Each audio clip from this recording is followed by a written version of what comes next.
should be happening now. Hello, greetings, and namaste, everybody. Let me see. And we're in. We're in. Hey, everybody. And the echo. Oh, Paul Underwood says, hello, God's children. Yes. You know, that's exactly what I wanted to start with today, because I really feel like this conversation is about us saying we are God's children. We are fearless. This is our mother. We get to do what we want here because we're mankind and we're not going to do weird things because we're kind and we love each other. And this whole journey that we've been on, let me get Danny in here, has really felt like it's a journey from fear to love, and like how to become less fearful of everything. Like, I'm just going to give you some context. I've had so many people reaching out to us, and I know, Peter, you have too, and Justin, there's like, it's so much fun actually, but it also can be quite overwhelming to be getting like all of this energy coming your way, asking really important questions. But one of the things that I'm really noticing about our community is that there's a willingness and there's a readiness to walk the walk. And this journey is exactly that. It's a journey to fearlessness. It's a journey to like having your feet on the ground and not being intimidated anymore by this craziness that we see everywhere and this level of insanity. Like, just as a quick, he's eating raspberries. Look, Justin's actually chewing. Wow. Do you still remember how? But like this, just as a quick story, you know, we just went to the beach with some friends, and, you know, it's like you walk down these stairs and you get there and there's these like two guys, you know, these like two machismo guys. And they're like, you know, telling us to put our masks on. And so me and my friend, you know, we put our masks on just to go, literally you walk 3 steps and then you take it off and they don't do anything. But this time they wanted the kids to wear them. And I felt like that energy of like, you are not the boss of me and my children, you random person on the side of the road. Like, who are you to tell me if I can go swim and hang out with Mother Nature right now and tell me that I have to wear a mask? Like that, it's just gotten to a place of craziness, and everybody here knows that, and we get it. But this conversation, the reason why I'm so passionate about having Peter here and Justin and Danny too, is to talk about how we become less fearful of this insanity that we live in. And that's really kind of where I want to set the tone for this conversation, because this is about us being strong, kind, considerate, but also not, you know, surrendering to this craziness and being complicit to it as well. So that's my initial thoughts and feelings. If anybody else wants to chime in, let's see where this show goes. I'm so excited. Those of you in the chat, thank you for being here. We love you so much. And post your questions. We'll try to get to it as best we can. Okay, so who wants to pop in? Anyone? Shall I go? Go for it. Yay, right, Peter. Thank you for being here. We love you. We're so excited. Oh, no, I'm happy to be here. It's all good. It's good to give progress reports and see what's going on. And, you know, I think is it about a month since last time? And the questions have been just like overwhelming, to say the least. You know, I mean, I'm 100% behind everybody. I'm there to help as much as I can. It's not like a problem with helping. It's literally time, you know. And it's like sometimes you open up the email and it's just like, boom, it's like literally like, you know, over 100. I'm like, oh, shut that. Oh, I can't do that. You know, it's just massive. But I do try, you know, and I've put up like other videos, and there's a lot of strange stuff happening as well. I think, you know, when you're actually trying to help and you're giving information out, which does help people, I don't think the powers that be, or that they think they are anyway, enjoy that too much, and they do weird things to your channels and stuff like that. So I've noticed that lately. And I have noticed the last couple of weeks that there's a lot of information that's got on with my photograph on that's got nothing to do with me whatsoever. And a lot of it is not 100% right. So I was just put the video up last night saying, look, double check everything that you hear and that you see. And if you see someone else's face, because I'm not speaking on these, there's just a picture of me, and then there's all stuff's written on there, and some of it is could get you into trouble if you try to pull this off and end up facing somebody who thinks they're in authority and you've got the wrong information. So you have to make sure that you have the correct information, especially if you've got people who want to spoil your fun. So just bear that in mind. Now, I mean, last time, I think, I know obviously there'll be a lot of different people and everything, so I will like go backwards and forwards, but I don't want to go over, right from the history and go like we did last time. So like more on what's going on now and how to progress with what I had told you to do, which we didn't actually, we told you basically what you can do and what there is remedy and what to have a look at and look at the website. I want to show you what the forms look like now. And I do have the actual, what would you call them? The UCC1 form, which is what I explained you need to complete. I have this now so I can share the screen and go through it with you on how to complete it, and the addendum as well. And what I'll do is I'll go over it, and I've actually put like big red arrows on it and trying to show people where it's supposed to be. It's just, it would be good for them to really pay attention and watch it, and then they can go back and watch the video again and again. I have got the videos up on, but it's just the need to sort of like watch it calmly, and because literally 100% of the questions is answered on the form when I've gone over it on my videos, but this one I've made even bigger and bolder. So we'll go over it, and it's just going to help people, give them more confidence when they're filling it, because I understand it's a scary thing, and you're sending it off and you're thinking, if I've done it right or wrong, I'm going to end up losing everything. And, that's obviously not the case, but you do want to get it correct, So I've got it on there, and we'll go over that, and I'll explain that. And also I have all of my, these are forms, notarized forms. You have to, once you've completed them, once you have your UCC1 done, you need to do the extra forms that are all on my site. They're all on there. And then you have to get them notarized by a notary public. Okay. Now in the UK, I know there's not a lot of people understand that term. It's not a common term, but they are there. They are there, and we do have a guy online who he is very helpful. He's eccentric, let's just say, but he's a nice guy, and he's a very old English guy. He's what you'd expect to see on a film from the 50s and 60s. Very got that accent and everything. So, but he is helpful. He did all mine, and he can do it online. We did it via what's it called? WhatsApp. So he just went on there, had the appointment. We showed him signing it, showed him it, and then we sent what we had done, because we emailed it to him. All right, so that he had the form, so he knew exactly what we were signing. Then we signed the originals in the post, registered post. He did it all, sealed it, and you can see, like this is what they have to do. They have the red seals on there, and he has the emboss, and he stamps it, and it makes it all legal. And some of it is very powerful. Some of this stuff can be very powerful, if for protection, especially nowadays when people, that are getting excited by the tiniest little piece of power that they think that they have. We've got the most highly qualified shelf packers in the whole of supermarket history now that decide that they can actually question you on your medical history when you've gone in to buy a bag of sugar or something. Not that I buy sugar, but you know what I mean? You're going in and it's crazy. It's getting wilder and wilder. And I know that's not what this is all about, but it is kind of like that, because this is an intrusion on our sovereignty. And what we have to do is be able to be sovereign, but you have to feel sovereign before you actually just go out and do that.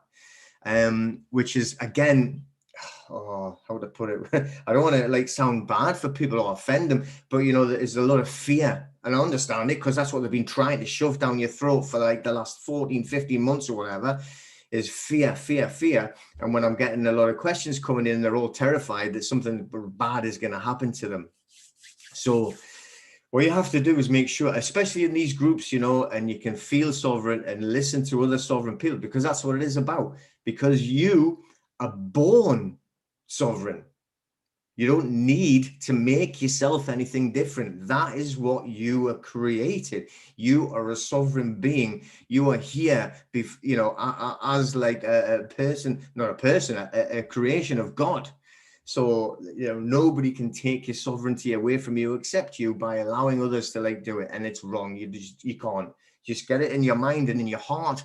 Okay, we are sovereign, and that's all there is to it. We are a part of the land, and this belongs to us, and we are all together in one. So people can go and put on a uniform and be a clown in a costume. They can't do anything to you. Nobody can do anything to you without your permission. Okay, and that is a big thing, which is what all these forms are for, but it is in here and in here. And that is like your consent. And if you consent to them doing things to you, then they will. All right. Everything that is happening now, it's happening because of consent, and people are allowing it to happen to them. I just went down. I've got the paint off my hands eventually. I've got painting all morning, and I didn't have the right color from what I wanted. I've got two separate colors, two different walls in the gym. So I had to go down to the shop to buy paint before. It was just around the corner from the gym in the town centre.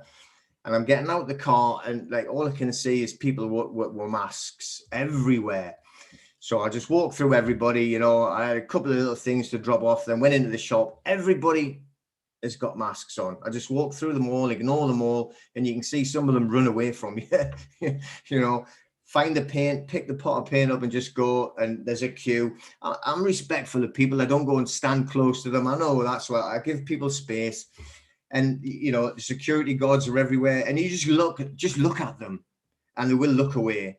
You know, if you look down at the floor, or you're looking up and scratching, and you're not given sovereignty, you're not given that, like, you know, your authority of mankind, then they're going to see a victim and they're going to go for what they think they can pick on a victim. So like, stand in your sovereignty, stand up proud, hold your head proud, and be that sovereign. So I'm standing in the queue, and they just come out, and you see that poor shop people who have got to work in there, and they've got this on for like 7-8 hours a day, you know, and they're saying, does anyone just want to pay with a card? I'm just waving my card, and they didn't even bat an eyelid. Yeah, go on, there you go, straight through. She even helped me because I couldn't get it right, and there we are, you know. And then last night we had to pop into the supermarket. Just everyone, they just turn around, they look away when you walk in. Me and Janine that time, straight in, stand up straight, walk in with confidence, and be sovereign. And that's all. But it's got to be in here and in here. You know, this can make it sort of like, you know, this can make it legal, but it's pointless if you don't have it inside of you, you know. And that's the thing that we'll have to go for, really. So true. It's what happened today. I just walked right by the guy. He was trying to tell me that my 4-year-old needed a mask, and I rolled my eyes at him and goes, "We're going. Goodbye." We just walked, you know, like, no. And I think what you're saying is really important, because it is about doing this stuff calmly. I think last time we spoke to you, there was a lot of nervousness around the forms and all the things, but this is like doing it from a place of like excitement, you know, a place of like, this is actually how I already feel, and now I'm going to make it legal. It's like when we got married. It's like, we're already married, we already love each other, we're already committed, and then we're just going to kind of go have something to kind of stamp that and say, look, this is how we did it. So I just want to kind of reiterate what you said, and I'm really grateful that that's your perspective and that's where you're coming from. It's essential. Yeah, you really nailed it. Beautiful. On the wall with a fantastic intro, Peter. Thanks again, you know, because it is about that. It's embodied confidence. And when you hear this term embodiment, it also stems from looking at your thoughts, your surroundings, your diet, and the diet is gigantic. I mean, for those of you who are new to Maria and I and Justin, you know, we have been working on diet, and particularly using fruit as a cleansing method.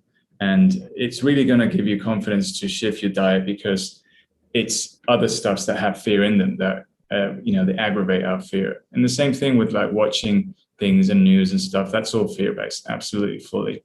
But I just wanted to backtrack to you, to Peter, for people who are new Because I've heard there's a lot of people who are kind of getting pulled into the Facebook group, and then they get added like, hey, check this out. Like the UCC forms you're talking about, what does that what is the equivalent of once you sign them? I like people, oh, what do I do with these forms? What does that mean? Just in a short form. Well, what it is the if you try and think you have like two beings then, all right? So let's go back to where the birth certificate and what happens when your parents, unfortunately, are kind of like, well, say my age, you wouldn't have thought about it. You wouldn't have got pressured. They just did it. You didn't have any idea apart from, well, you know, they feel proud that they're going to register their child as well. Like, you know, we're in the world. Let's register. You know, look, I've got a son, and that's kind of the proud thing of it, you know. But obviously, what we know now is that they actually give away the rights to the child by signing the birth certificate. And what happens is that the government create two things. They create a corporation with your name, and this is proven beyond doubt now. And, you know, I get hit with a lot of, like, you know, naysayers, and it was like, oh, conspiracy theorists. And look, it's proven beyond a shadow of a doubt now. I've spoken to dozens and dozens of legal people as well. The only way that any kind of organized society group, say it be like the police, the court, or a school, or you know, even when you die, everything can only use your name in full capital letters. That is your corporation that is made by the government upon registration of birth.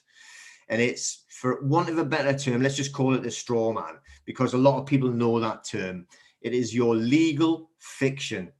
It's called a fiction because it's not real. It doesn't exist. It only exists in the terms of law, and it's their law, not like the law. And it's called an ens legis. Some will say ens legis. I don't know how to pronounce it properly. It's L-E-I-G-S. So just say ens legis, and it looks like correct to me.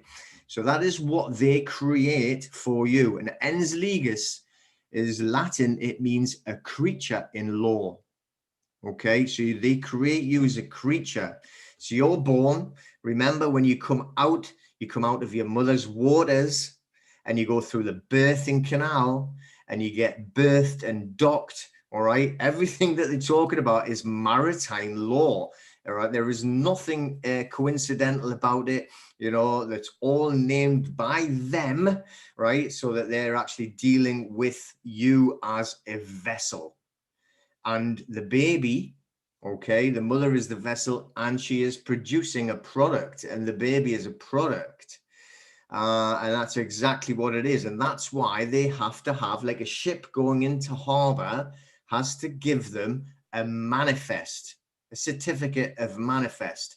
And what that is like, say, a list of products. So if the ship is full of cars, then they need to know every single car on there, what its make is, what its color is, blah, blah, blah. And that's a birthing certificate, B-E-R-T-H. That's what it is. So they've just changed the letter, and you think, oh, so I've given birth.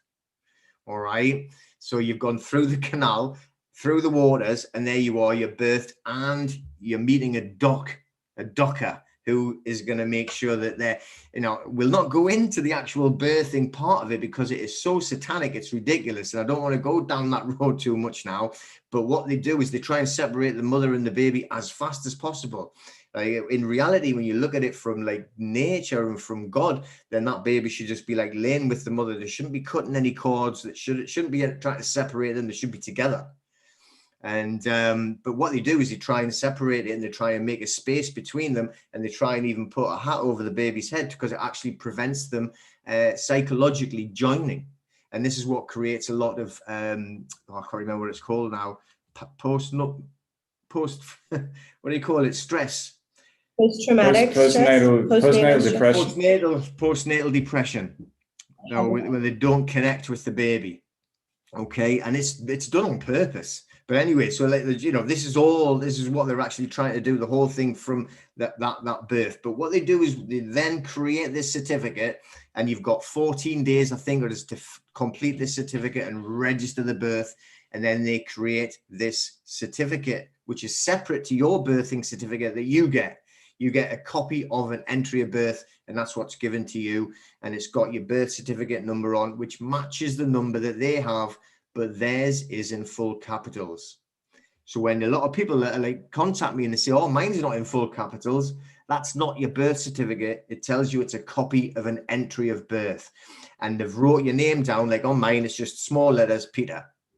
Okay, but once they've took that away, they create the one and it's in full capitals, Peter Wilson, in the full, with the surname, Sir, right, as in S-U-R, as in S-U-R-F, as in slave.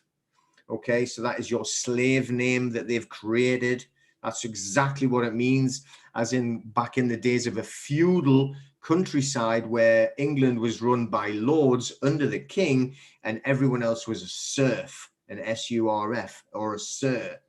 Okay, so if anyone, like you'll find a lot of data now, like the police officers will say, sir, yes, sir, what is your name, sir? They're not giving you, they're not being polite. That is an insult. Okay, so we have to get that in our brains. All right, they are the sir because they are a servant. They are the serf. They are a public servant serving you. So it is an insult for them to call you sir. So don't allow them to call you sir. All right, just bear that in mind. And that's what your surname is. And if you look on like the etymology as well for a surname, it's something that creeps up from below. So I don't know, that just doesn't sound very nice anyway. So, you know, something that creeps up from below, that's the etymology of surname or sir. So just so you know, so what happened, that's what they've actually done. So then now we have two things that we have. We have us as a living, breathing creature of God, but then we also have this ens legis, which is your legal fiction, which is a creature of the law. Okay. That's what it is. Now, this rules whatever you allow it to rule. But obviously, like, you know, they don't tell you this. So if we go back, and it's like, you know, the worst things in the world that they've done for themselves is create the internet, because now people can talk to each other from thousands of miles away, and they can do more research, like without, you know, in a lot of libraries, this stuff is locked away and you can't find it. You're not allowed to see it. You know, whereas now we can get a lot of more access and you learn more knowledge, and obviously it spreads it throughout the world. It's still, if you think of the percentage of people that know this and understand it and try and accept it, you still get a lot of brick walls and, you know, that's stupid. You know, I know who I am. I'm not a slave. And they employ people. Okay, when I say they, you know who I mean. They employ people to go into the internet. All right, I've seen loads of videos, and people keep sending me saying, oh, well, what about this?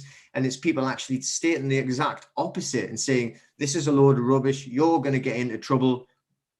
Well, you know what they're doing. And it's the same when they go into the groups. There's always one that pops into a group. There'll be one pops into the chat tonight, and it's going like this, telling everybody and giving everyone a hard time. They are paid. You know, they are actors, and they are paid to go in and cause trouble. The same as what you're seeing on the streets, like, you know, in London, it wasn't so bad on the 20th, I think it was, can't remember exactly. But, you know, there's paid infiltrators to go in and cause trouble, so that then the police can say, this is what happened. You know, I would put more energy into creating a dent in their system by getting more people to stand as sovereign, rather than going and protesting in the streets where they want you to all go, because there's no politicians there. You know, they're all sitting at home drinking their beer and, you know, the port and lemon, you know, while the thugs that they've employed and put clowns in costumes to come and start attacking people on the street, you know, they're all in the same place. Well, these other people are enjoying themselves off, which are the ones that we need to actually do something about. And the only way that we can do it is by doing legal forms for them to understand that we know what they know. And don't ever think that they don't know, because they all know. They know exactly what they've done to you. They know that they are lying from the get-go of your birth. right? And they've got this body and a bond that they create. So not only do they make it a corporation, but they actually create a bond and they invest that bond and sell it. I haven't done the video yet, but I went on and I found my bond and I found Janine's bond, and we've been traded and sold thousands upon thousands of times, and what happens is that there's different types of bonds and it's different numbers. And unfortunately as well, what you mentioned about getting married, putting a stamp on it, by putting a stamp on it, they create a bond on you. It's like, which, most of us have done it, but it's like, that's what they do. And so that, when you're born, when you've got your national insurance certificate, or what do you call it, the number, and that is a bond that they create as well. Your marriage certificate, or get divorced again. At the end of the day, when you think about, you don't think really, for like, to get married, for instance, you want to do it. It's like, oh, it's a nice ceremony, right? But you don't need to ask permission to do it if you think about it. Why would you ask permission to be together? It doesn't make sense. But you do it because, well, everyone does it. So that must be what you do. So you go and get a certificate. You get a marriage certificate, a marriage license. You have to apply for a license to get married. That's crazy if you think, come on, oh, you can't be together. You haven't got a license yet. But it says who? It's crazy, but you do it. And then with that, they create, not only that, you've got to think, they now own your marriage. They own it. You don't want them to own it, do you? But that's, without knowing that, then that's what we've actually gone into. We went to St. Lucia in the Caribbean, I had a lovely ceremony and everything. And we had to go into this office in the middle. We got took away. Then we had to go and sign and pay and apply for a license to get married, Now, and they nearly drowned us on the day before the wedding. It's like on the photographs that we've got at the wedding, this side of my face is all bright red because we went out in kayaks and got knocked over and nearly drowned. I had to go and rescue somebody who was capsized, but like my hat and everything got blown off. I didn't look totally like this, but I'm not good in the sun and it's just all burnt and it all bubbled up. So I literally had to shave it off so I could go and get photographs in the wedding. So it was just bright red and white. It was terrible. But it's saying you went and got a paid for a license and we are asked to get married. Just real quick, we got married because for Danny's green card. I mean, we'd only known each other for 6 months, and they wouldn't let Danny come back into the United States after we had gone and left once within, a 6-month period. And so they, the customs person calls me and it's like, we have this man here and he says he's coming to see you. And I'm like waiting outside the airport. And it was like, yeah, he has to, let him go. What is the big deal? And he said, well, you're not going to get married, are you? And I said, I just met this guy. No, we have plans. We have some travels and things like that. And then we met with like an immigration specialist person who was like, you just should get married. So Danny's line is always, we got married and then we started dating, because we just did it for ease so that we could like come and go as we pleased. Just be more free to go in and out within that system. Yeah. And clearly we have to do a lot of things to jump through hoops to do that. But the bottom line, it seems that through those forms getting filled out, we're starting to become sovereign. And you mentioned that not only in like the legalese of them, but also you can walk in with those forms somewhere, but you have to own it too, like, physically and full on. So basically, once I fill in these forms and then I receive them back, and obviously there's this whole details about then what happens after that? I mean, in what should look like. You got these forms back. Great. I've got my UCC 1 addendum. Then what? Mm-hmm. Well, what we need to do is we need to put the people who think they're in charge, we need to put them on notice. So what you'll get back, you'll get the full forms that you get back. So you've filled in your UCC 1 and you'll fill in the addendum, or more than one addendum if you have to put more people on, because it depends how many children if you want to put your children on, you don't have to, but you can. And they go in as what we call a secured party. So if you think of the full capitals letters of your corporation. That's what it is. Okay. Now we want to be sovereign. We want to be our normal name. We just, you know, Peter Wilson, you just want the high lowercase normal name.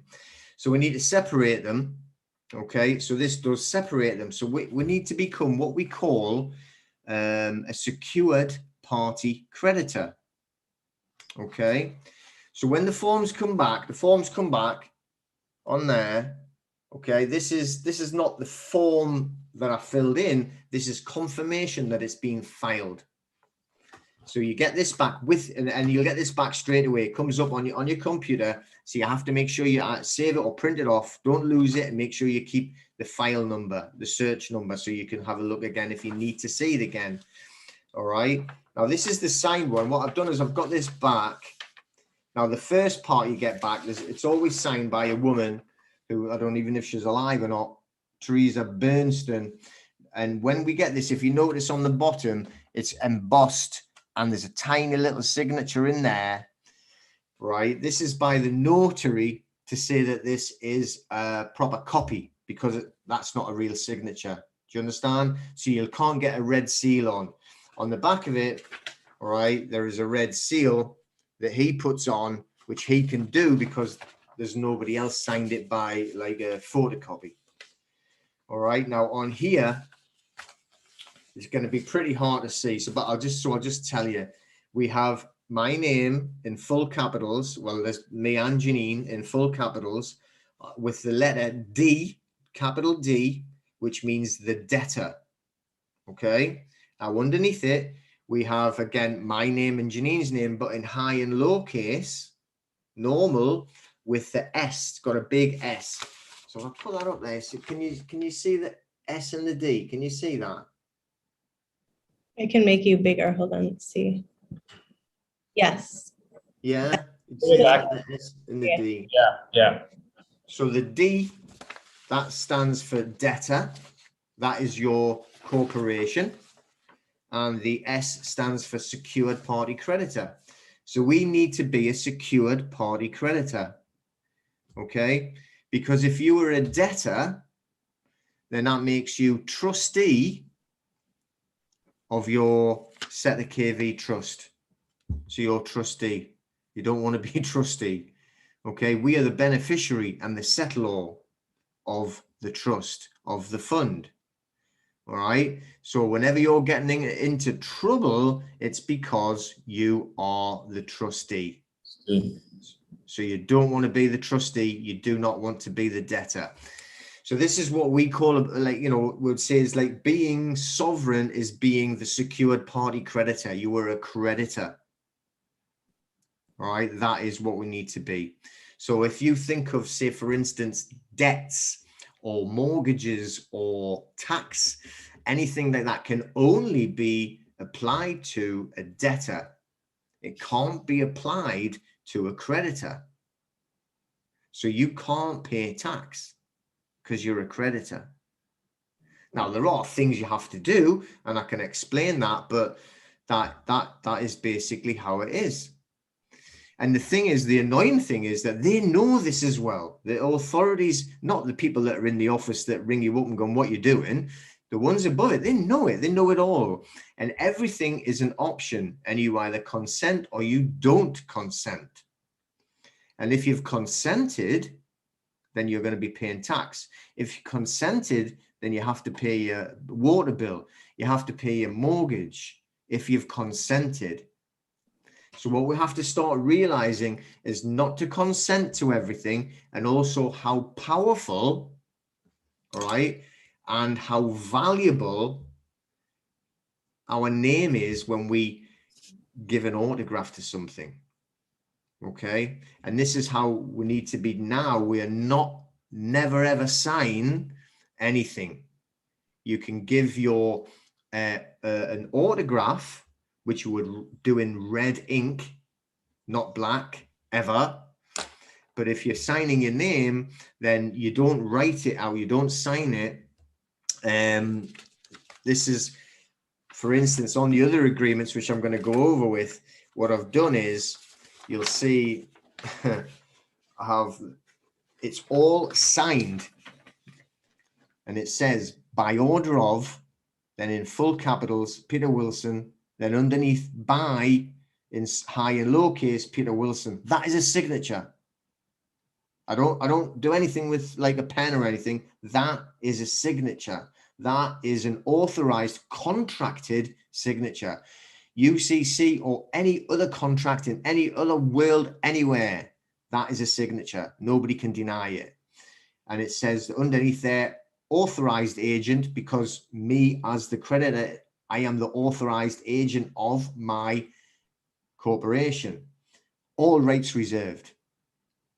Now, nobody can contract you then into anything unless you agree, yes, 100% on full disclosure.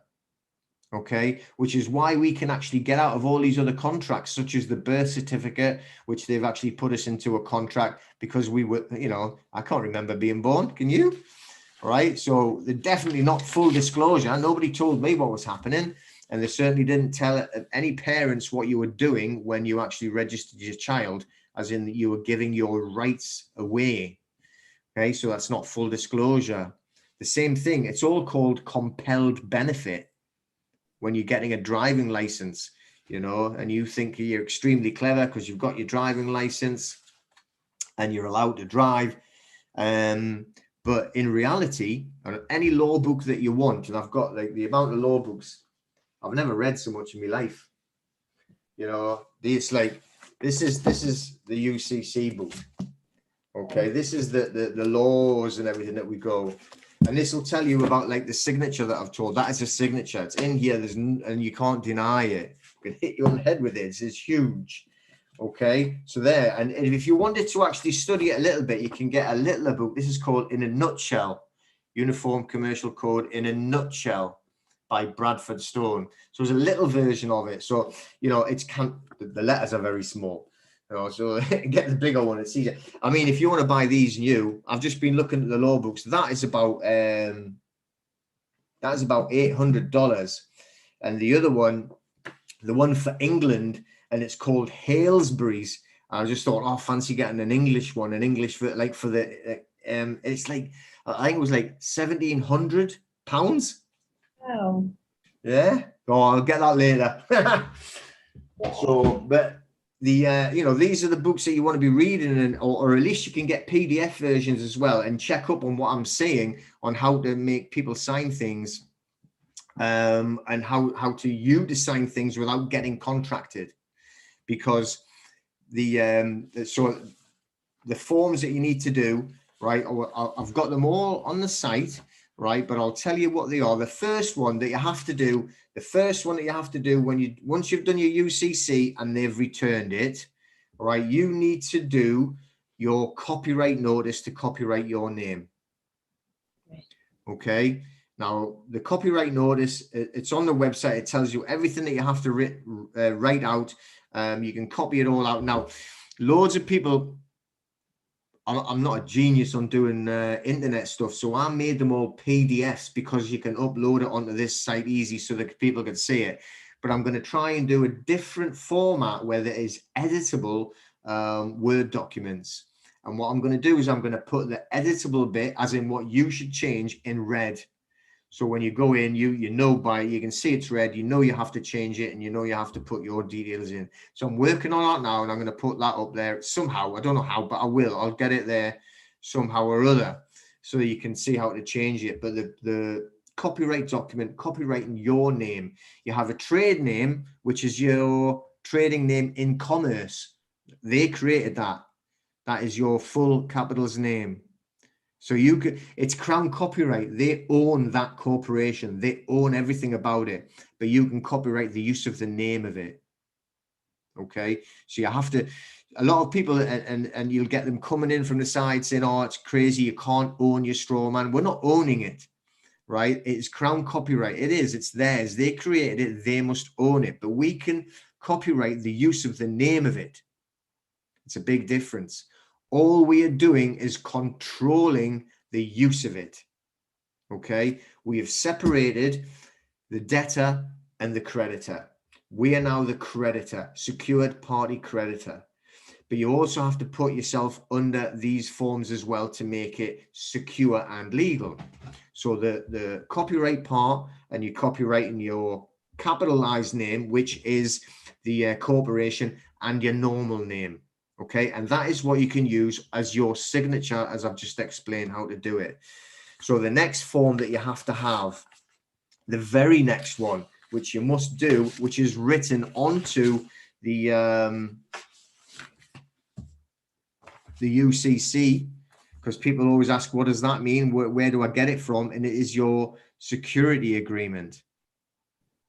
Okay, now the security agreement, it's on the site. Now there's several different versions, because there's quite a few people that you can get this information from. I'll show you two books here. Right, this one's called Redemption. I think this is number 5. I think, you know, when they go 1, 2, 3, 4, 5, I think they've just updated it. You don't have to get 5 of them. All right, and in here there's loads of information, but there is, the forms are in here as well. Right, that's that one. There's a declaration of trust, and you can copy that out or put like your details in. All right, and then it shows you how to actually do the signature thing and everything on it. So, and they're all in there. The security agreement is in there. I think this is about, I think $70 or something like that. You can get it on Amazon. I've actually got a link on the site. It's from Amazon. Okay, but all of these forms are here, but I've got them on there for you. I'm just saying, if you wanted an option, they're all there. I've done it for you, but they are there if you want. Okay, so on the security agreement, this is it's called a lien, L-I-E-N, lien. Now, you are putting a lien from you as a living creature of God. All right, that means that you are the secured party creditor, and you have put a lien on the debtor. Now remember, when somebody is going to try and take money off you, they can't take anything off you because nobody can deal with you. Every single corporation in the world can only deal with another corporation. They can't deal with a living creature. So that's why they've created this corporation, because they're all bankrupt as well, by the way, which I'll go into in a second. But so you put a lien from you to the debtor, which is the capitalized version of you, if you want to call it that. So you put first lien. Now you put the lien on here. Now I have an unlimited lien on this one, the one that I've got. Right, and I said that this must be done straight away. You do your copyright, then you do this one. All right, the security agreement. Now the security agreement, you'll have put the number on already, I hope, that you sent the UCC off, right? And everyone gets mixed up. Where did you get that from? What is it? Now, my security agreement number is PW, right? What do you reckon that's for? Right, and then it's a hyphen, and then the number's 220221. So that was just literally the day I did it, 22nd of February 21, and then a hyphen SA, security agreement. So, and yours would, if you were called Fred Smith, yours would be FS. And then if it was today's date, it would be what? Well, it depends on, everybody's different, but in England, I would go 090421. Okay, if you're doing it American wise and it's backwards, and then you do whatever you have to do. Okay, and that's how you create your security agreement, and it's tied in with your UCC one. They're the same agreement, and everything's tied together, and it's like signed the same way. Okay, now I'll show you on this one. And on here we'll have, actually, the way that I've done it, I've put case law in. Like, so if anybody is trying to argue, I have case law from the courts. So here, right, it's sealed. Now I actually have this in here. This is my autograph, and so I have written on there UCC 1-308, all rights reserved, creditors copyright autograph, in red. Creditors copyright autograph. There's nobody can argue what that means. We all know what a creditor is, and that's a copyright autograph. I haven't signed anything. I'm witnessing the signature, and the signature, okay, is on there where it says debtor, Peter Wilson, okay, on there, right? And then it's got up to here, look. Yeah. Capitalized. Capitalized, okay. So it's, and then the guy signed and sealed it. So that makes it a truth. The only way, this is a fact of truth now. The only way that somebody can say that this is not true is if they rebut it with their own affidavit. All right. Now, I know this might be getting a bit complicated, but basically, if nobody says that's not true, then that is true in a court of law. No one can say it isn't, because it is notarized by a notary public. Okay. Yeah. Which is how we put liens on people that do wrong to us and trespass against us as well. So I don't want to go too much into, right? But everybody's saying, like, how do I actually do, you know, how do I stop people? You can't stop, say, for instance, the police grabbing a hold of you and dragging you off, but you can do something about it afterwards, right? This is the difference, okay? So what you never do is you never argue with anyone. You just make sure that you remedy it after, right? And then this is how, if we have an affidavit, which is proof, then they have to rebut every single point in that affidavit, or they have to pay. And that's the law. And if the affidavit is notarized, then the rebuttal is really pointless. Well, they can't. This is the magic of it. And I'm going to tell you something about like debts and mortgages and stuff like that as well. A corporation cannot rebut it. Wow. Is there any reason why specific, or is how can a corporation, which is a fiction, corporation is a legal fiction? Yeah. How can a fiction sign something to say but they've got to sign it under perjury? They can't, because they're not alive. No, they're not alive. Wow. So really now the affidavit, like I said, the security, do your copyright. Do that, and you send that to yourself in the brown envelope. Remember, it's got to be brown. Remember, you have to be registered mail. All right, this Corona thing, joke thing, right? Now they'll not sign for it; they just throw it at you, right? But you have the receipt to say it's registered. Okay, no one signs for anything at the minute, so like, you know, but like you've got the receipt to say it's registered, and whoever's delivered it, the postman, whatever, they have to click a button on their computer that says it's guaranteed being delivered. And then it clicks up on so it's linked. So it's the same as being signed. They can't say they didn't get it. And obviously, if it's to yourself and it's that copyright, then it's proof that you've actually received it and you've copyrighted what's in it. That's the same as a book or a record or anything. That's how you copyright it. You can get it done by like these companies that are going to charge you a few £1,000s, but that is how you actually would copyright it. So the next thing that you need to do, there's two affidavits, okay, that you want. So the first one, it's the truth affidavit, which is a power of attorney in fact. This is giving power of attorney, right, which means that you act for something to the living creature, the living, breathing, flesh and blood creature, is power of attorney over the debtor, which is the capitalized. So now you're really enforcing your status as a creditor over the debtor. So you are owning what happens. You're not responsible for the debtor. You're not responsible for the debts.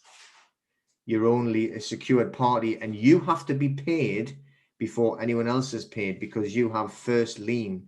So if a debt company comes to you, for instance, and they're saying, well, there's your capitalized name, and you say, well, you can have the money for that as long as I get paid first because I have first lien on that debtor's name. Okay, this is what we're doing.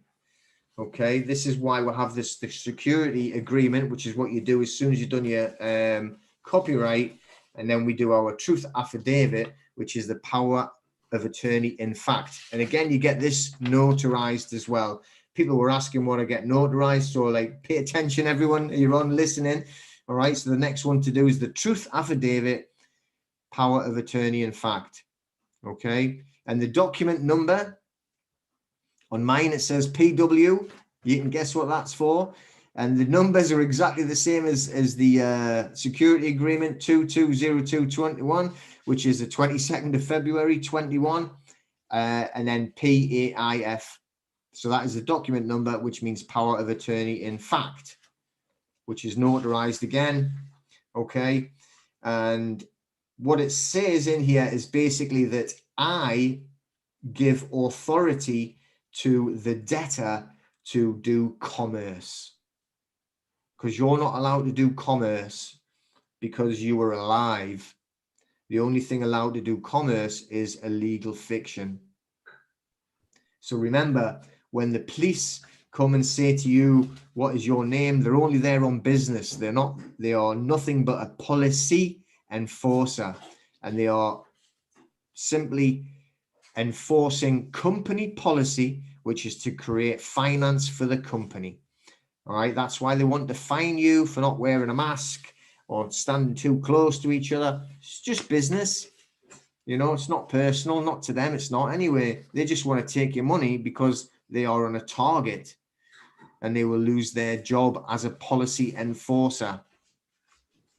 Okay. Now, this is also the next one that you want to do. This is called the, where is it? Rescind all signatures. Okay. Now you can use this as strongly as you want to. I'll explain that because the, when you rescind all signatures, you break all contracts. So to break all contracts, basically you could say, well, you know, I don't want my driving license because it wasn't disclosed to me that it was a fiction, because it hasn't got your name on, hasn't got your name on, you know, and you don't, and you're not, and it says they're a driver. You're not a driver. You have to have a look at the law books, and it states quite clearly, and we've got a lot of case law as well that you could quote to anyone that wanted to argue, which states quite clearly that to be a driver, you must be engaged in commerce. So if you're a driver, then you have a taxi to take money from people, you have a bus, or you have a lorry, a truck, whatever you want to call it, and you're doing business, right? Commerce. But if you're going to the beach in your car, right? Or even if you're driving to work, you're not in commerce because you're not there yet. You're not working. So you're only traveling. Everyone has the right to travel. It is an unalienable right to travel. You don't need a license because you are not doing commerce. You are not a driver because you are not doing commerce. And you're not in a vehicle. You are in a private conveyance. And it's all legal jargon. It's all written down in the law books. Black's Law Dictionary. Okay, you can get that in the United States, no problem whatsoever. And it's the same thing, Halesbury's or Black's in England. It's crazy. Some people say, oh, Black's Law doesn't count in England. Of course it does. Like, these are the same people no matter what. But if you want to go for Halesbury's, go for Halesbury's. 1,700 quid it costs you want to see it. But this one, all right, okay, this is actually, I've done this to a company who say I owe them money. So I've rescinded my signature to them. And I got that one notarized because I'm going to give it to them personally. Okay. So, but basically this is just canceling all contracts. All right. Which if remember, if you're on compelled benefits, which means you're in a place where the corporation is giving you money, you don't have to rescind everything. So if you want to keep on some benefit money, you can keep doing that. I'm not saying you have to give up everything. Although really this is what we want to do, is just to get away from anything that any kind of government want to give us. Yeah. We don't want it. We don't want furlough money. Not that I've been given any. But anyway, the next week we open up on Monday, back to the gym. That's like 13 and a half months we've been closed. But anyway, where am I? What's this one? All right, and the certificate of annexure, and this has actually got your Set the KV Act 1666 on, which goes along with the truth affidavit. They go together. All right. And it's just, he's witnessing the fact that we've got the affidavit of truth. Okay. So this one. Can I just pause in here? There's a couple questions coming in that are really relevant to right where we are in this conversation. So where do I go? Where do I start? Chris Huff so here. you don't have to rescind everything, but let's say the contracts where you are perceived as a debtor, those would be the ones to send this paperwork to, or to hand it to them at some point, right? Yeah. And so it doesn't like go into a system where it's like, oh, this person's sovereign, cancel everything else, cancel passports, cancel. It's not like some kind of algorithm that just plucks you out of the matrix and then you're. Yeah, exactly. You know, that's what I'm saying. You know, people get scared and think, oh, you know, but you know, if you've got your passport, you can keep your passport, or you can rescind it. You know, at the end of the day, this is really what we should be like, trying to get groups together. I mean, you can see some fantastic groups around the world now, which I think would never have happened if they hadn't tried to do what they've done.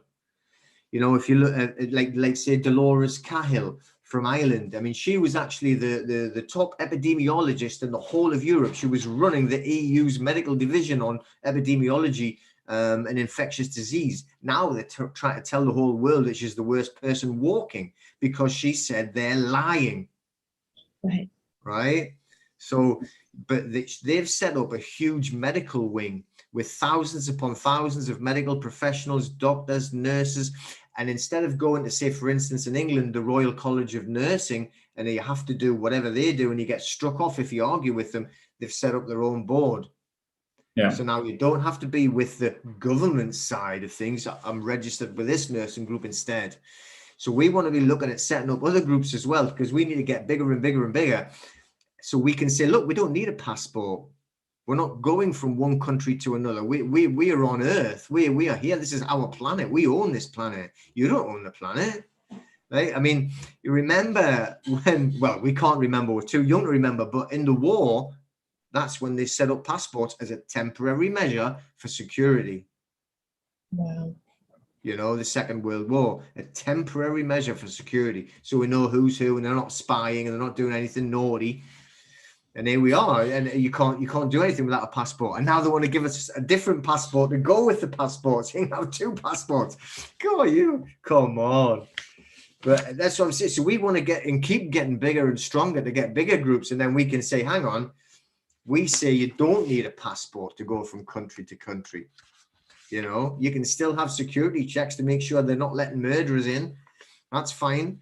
But like, you know, the rest of us, we should just go about our business. And if I do something wrong, then I'll get arrested.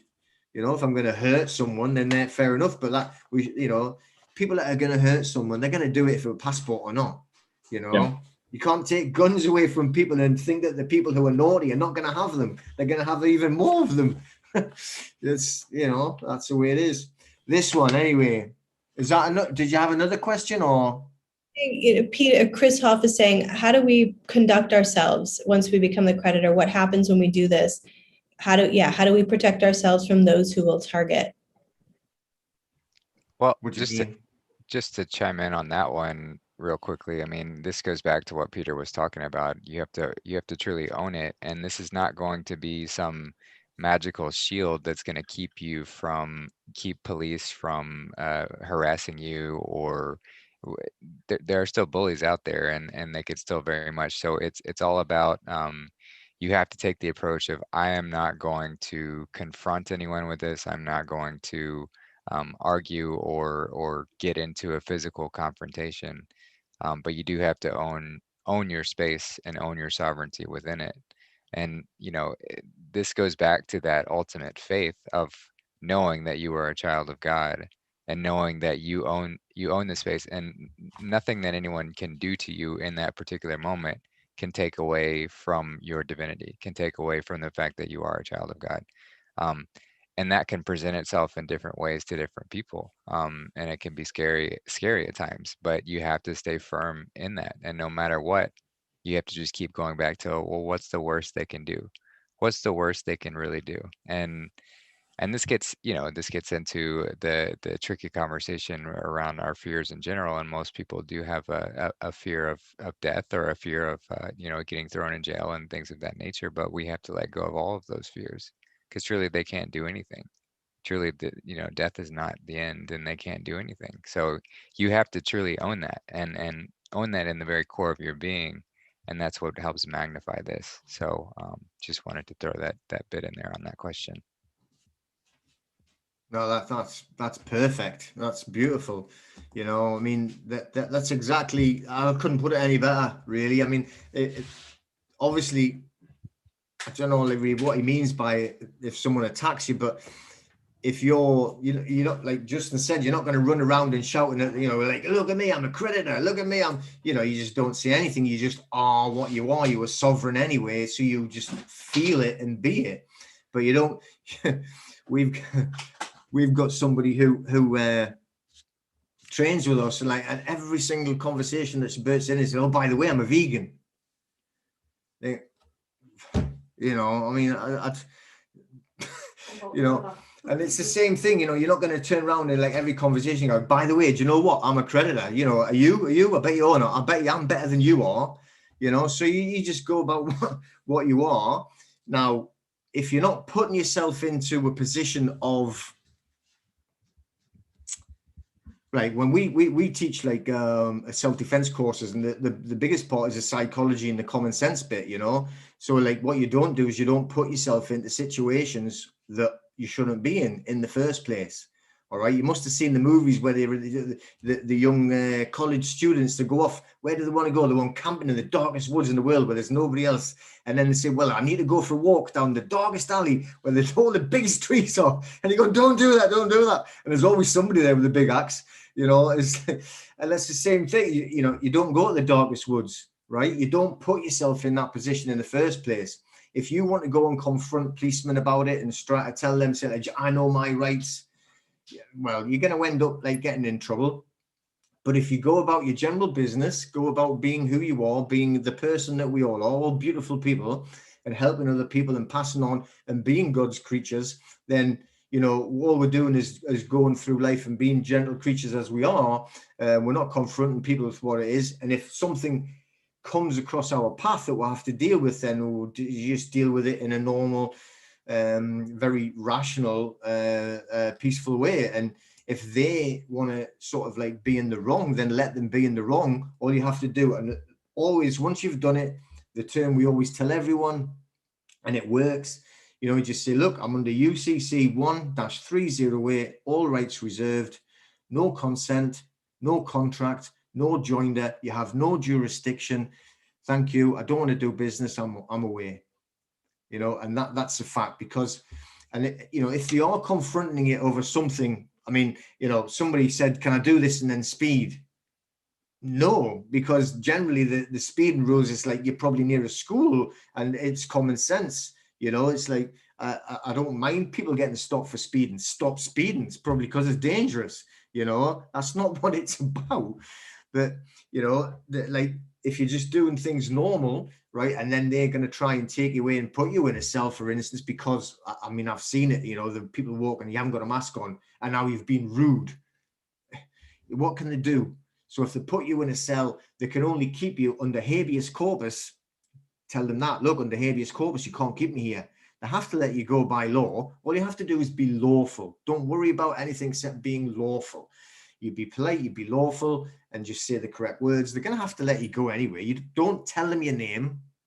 Just say, look, I'm under UCC 1-308, no consent, no contract. You have no contract with me, no joinder, and that's it. Like, and you don't give them your name, because if you give them a name, that's a contract. As soon as you give them a name, you're contracted, and then you're going to get into trouble. You'll have to pay. It's simple as that, because you've contracted with them. You have to pay for your contracts. So don't contract, and then after what? Like, even if they kept you maximum, I think it's 72 hours, they're going to have to let you go. Right? They'll give you something to eat, and then you can go. All right? What of it? And it's nobody wants to get hurt. You don't want pain or anything, but there's nothing that they can do to you. Right? So if they're going to attack you and they're going to want to kill you, and it's not the end. We'll go on to the next adventure, and and we'll find out what the next stage is, and then we'll do what that is. I and- can't get killed anyway. Janina, kill me. Well, and with the 72 hours, you know, we've been learning about the significance of 72-hour fasting and 72 hours, so you can go within in that jail cell for that amount of time and truly find yourself.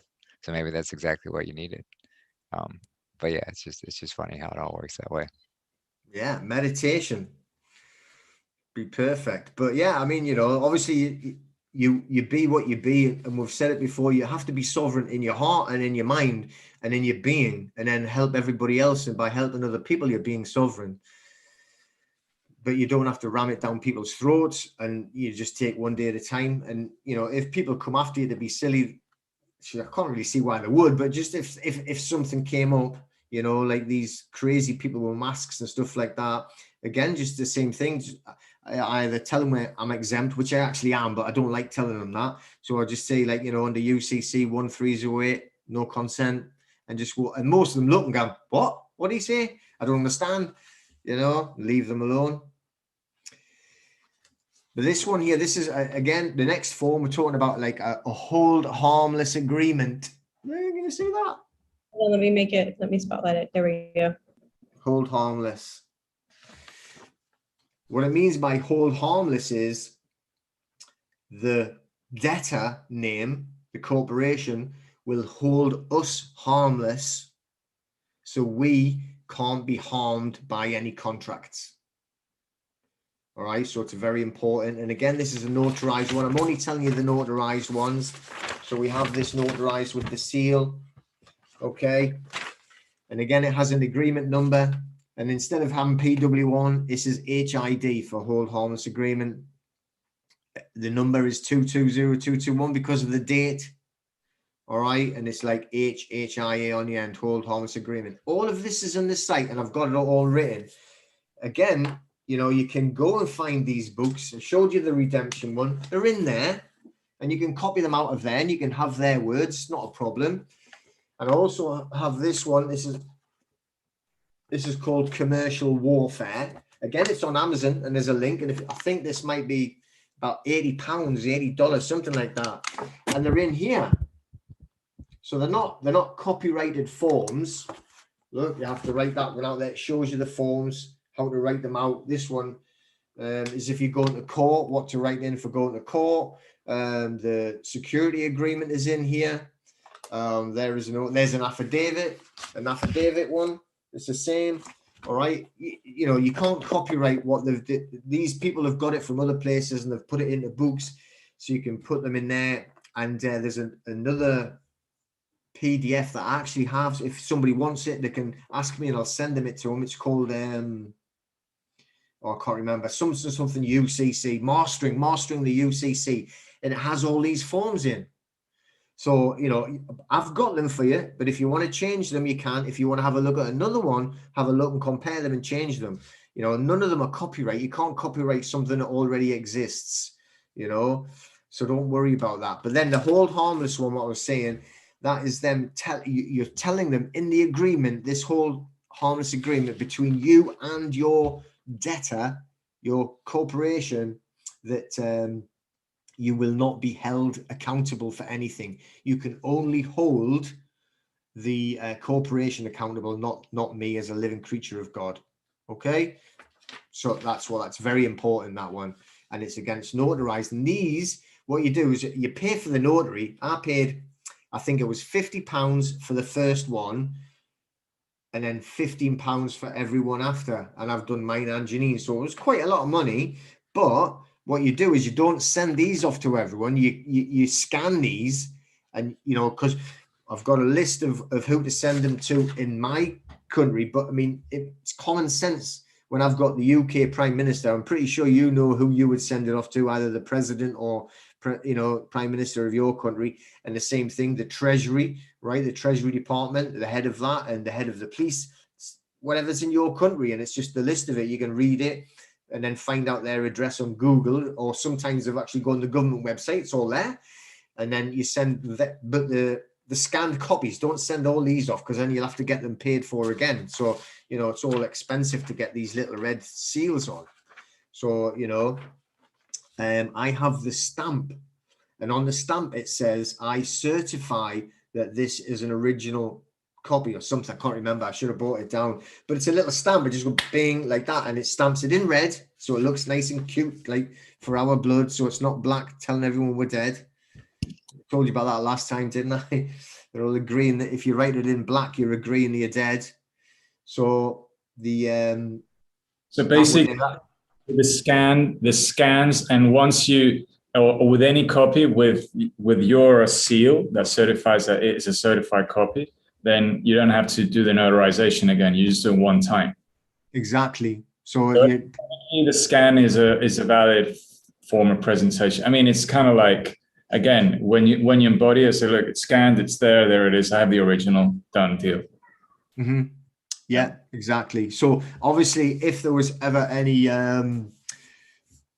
contest from them, just say, well, I'll come down and show you the originals then, because original documents, you've got them kept in a safe place.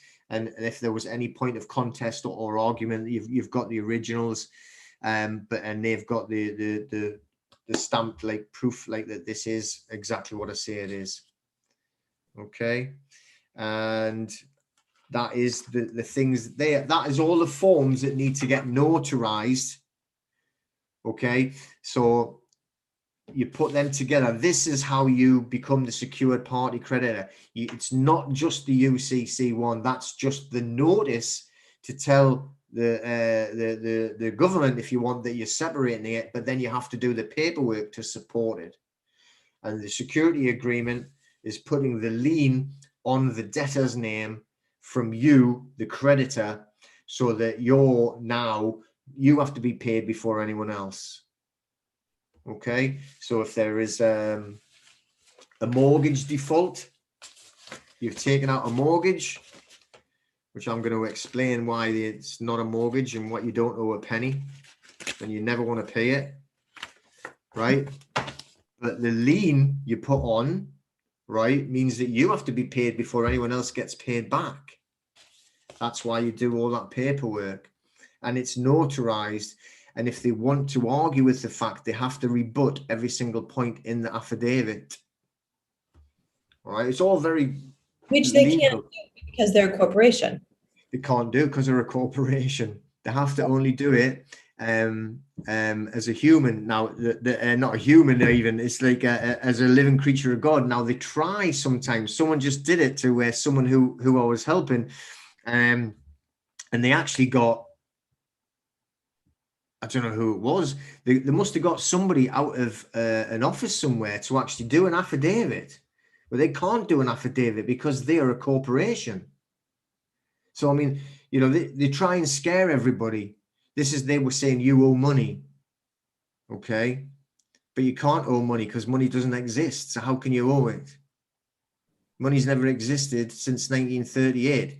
Money's never existed in the UK since 1914. Right, they created the First World War so they could disguise the fact that they were going to take all the gold and silver away from money in the United Kingdom. So they killed hundreds of millions, in fact, of people, so that, you know, they could get rid of the gold. And then in the 30s, in the United States, they set up the Depression so they could get rid of all of the gold standard because it was your fault for being in that horrible depression. And then nobody really pays any attention to they've just lost all the gold and took all the gold. You had to give it back. If you've read the stories, if you like, what's his name, Roosevelt, and if you didn't give the gold back, or you would get a fine, $10,000 fine and 10 years in prison. So, and you know, so since then, and this is a big thing about the debt. Since that time, you have never been allowed by law to pay your debts because there is no money. So if you look, I don't know if I've got any money. Let's have a look. When I say it, I don't know if I've got money. I haven't got any money. No one's got any money. All right, but let's see what we've got. I need my glasses as well because this is tiny on here. Right, so it says Bank of England, which is not the Bank of England. It has got nothing to do with England. It's tiny writing. It says, I promise to pay, my God, on demand the sum of £20. I promise to pay. What is that? It's a promissory note. It's a promissory note. It's completely valueless. So literally, it is an IOU. That's what that is. So they're not lying. No, you write that out. It has the same value. Okay. But the thing is, if you try and print them, right, they put you in prison. But that is exactly what that is. That is a promissory note. There is no such thing as money. Not since the go on. If you have the lien, and someone was asking, like, what if they already paid their mortgage? So, like, let's say you've gone through this, you've got the lien back. So basically, they owe you the money that they've been spending on your behalf. Am I getting this correctly? Like, how do you is it possible then to go into a bank and say, I've already paid my mortgage and I'd like my money out? I mean, how does that work? To try and get it back, do you mean? Yeah, someone was asking about what if I've already paid my mortgage? And then there's another question I want to ask too. Can you, once you get all this paperwork notarized and you are the creditor now, you have the lien, you said you need to get paid first.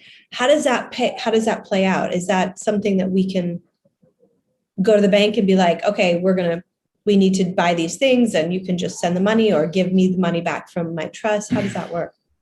Well, you could try it, but like, again, remember the person that's sitting at the teller, you know, they know absolutely nothing. And they won't know anything, but the managers will, but they're not going to admit it. So again, I can't give legal advice. Did you see that guy got locked up there because they presumed he was giving legal advice in America? They gave him like 90 days in jail because he turned up to help a woman at court who couldn't speak English. No. She couldn't speak English. So he turned up, he said he was what do you call it? A constitutional lawyer? Constitution, the American Constitution. So they put him in jail for 90 days for contempt. So you've got no license to give legal advice. See, but if you had all of this paperwork sorted, could you just present that? I do not. Well, to him, he'd already made a contract. He went into court. As soon as you walk into court, you made a contract. When somebody sends a summons, wow. What can you summon? Think of films. What do they summon? A dead entity. It's the only thing you can do. They summon the dead. Okay? They summon the dead. So, like, it's just an invite. That's all it is, an invite. So if you get a court summons, firstly, it's not you, is it? It can't, because it'll be all capitals. So it's not you. And you're not dead. So it's just an invite. Don't accept the invite. Don't go. You know? But if you enter court, then you contract. So you walk through that door, you've contracted. And I know people that do it, and they do it for fun, and they go in there and play the game. And it is winnable if you have the nerve and you have the language. And obviously you go in, and when they're trying to get you to say your name, and you'll say, well, I'm the beneficiary and you're the trustee, because the judge is the trustee at that time. Got to remember that. So he has the responsibility to pay. That's why it's so nasty, because if he loses, he's going to have to pay what they were trying to get off you. Right? So what they need to do is they need to swap sides, and they need to trick you into the contract. So they say, when your name is Peter Wilson, it's not, because I know what he's saying. Right? He's saying full capitals. That's not my name. It might sound like my name, but it's not my name. So as soon as you say yes, you've contracted and you've accepted the fact that you now have to be responsible for that commerce. And it's, you know, and it's a game. It is a game. And they say, like, there is no such thing as a court. They are business centers, and they are there to make revenue for the Crown Corporation that own everything. Crown Corporation. It's not the Queen. They own her as well, right? The Crown Corporation is the way above the Queen, way above the governments. I'm going to ask the question that I think is on a lot of our heads and hearts these days is like, given all that's been happening in the last year with, behind the scenes, somebody was asking earlier about 1776 law, like if all of this comes back like to us through Nasara and all of that, then is this already done? Like, is this system already being taken down? I mean, I see it from both perspectives. I can see the benefit of like doing this for your own sanity and for your own sovereignty and being able to manage your life in the way that you want to, and potentially getting funds if you have the wherewithal to go into a bank, which I've actually visualized us doing at times. I thought it would be kind of fun to just sit there and just keep waiting for the next bank or person to come in and just sit in our seat of wisdom and power and know that we're in the right. Like, all we're asking for is what's ours, what's been taken from us. And but then there's that other side that a couple of peeps are asking about, isn't it already done? But the thing is, though, right, and I don't know if it's actually in the Bible or not, but for sure, we've always been told, like, God helps those who help themselves. So I think you've got to really take responsibility and look and think, well, this is how I create my sovereignty. Now, let's just say, for instance, that we do this just out of argument's sake, and then further down the line, Nasara comes along, and then, everything's a lot easier for people. And then you're going to have the opportunity to say, well, I've been sovereign all this time, and now I deserve whatever I'm given. So I get them funds, and then I'm in the right place and in the right frame of mind, and I'm in the right heart to be able to like stand there as a creature of God and knowing I was right all along. Beautiful. And then if it doesn't happen, then at least we've put ourselves in the right place and we're going down that path anyway. All right. So let's just say now you've got two things you can listen about, right? One of them is called accept for value. Accept for value. Now, I know personally people, I actually work tomorrow night. I'm on about 6 hours, 7 hours tomorrow night and a Sunday night. And I work with these people in America, but they're all actually, it's a group. There's a group. We're all over the world. They're Australia, Canada, but United States. And the guy who runs it is from the United States, from New York. That's where he was born anyway. He lives, he speaks like that. It's really hard to understand when he gets excited. But they do accept for value regularly, all the time. So like there's loads of different YouTube videos you can watch on it. And if you I'm doing it about it to find out more about it tomorrow night and this weekend. I don't think there's much of it in this book. There might be a little bit. I'm not going to read it all now, but and I've got a load of documents getting sent to me from them that are all registered documents that they've done. This is what they've done for accept for value. So he uses it for the IRS, right? So he doesn't pay a tax bill. Now the IRS, that's like obviously like the United States version. I tell you, it's all the same. All right. Now we have just done a trace on the tax that I have paid. I traced it through this system, which I'm going to do a video on so people can see, they can trace their own tax. My tax, it shows where it's collected and it gets sent from a bank in England. It gets sent to the United States. Now, if that was the UK government's tax, then that's fraud, isn't it? So it gets sent, and the bank it gets sent to is Citibank in North Jersey. So, that's when the tax that I had spent or I got paid, right? We traced it going through to Citibank in North Jersey in the United States. So the government aren't getting tax from you to fix the roads. to fix the hospitals, to have the schools, to pay the teachers, to pay. It's not. That is your set of KV trust. That is your trust fund that pays for that. All right. On that stupid bill that they passed, you know, when the election was on, and they were saying they were going to give $600 to each person because of what we've went through, but they're going to send 10 billion here and 5 million there. That is your set of KV trust. That's your money. You know, nothing to do with tax. The tax is getting sent to where it's getting sent to. It's getting sent to the Crown Corporation. It gets sent to Puerto Rico.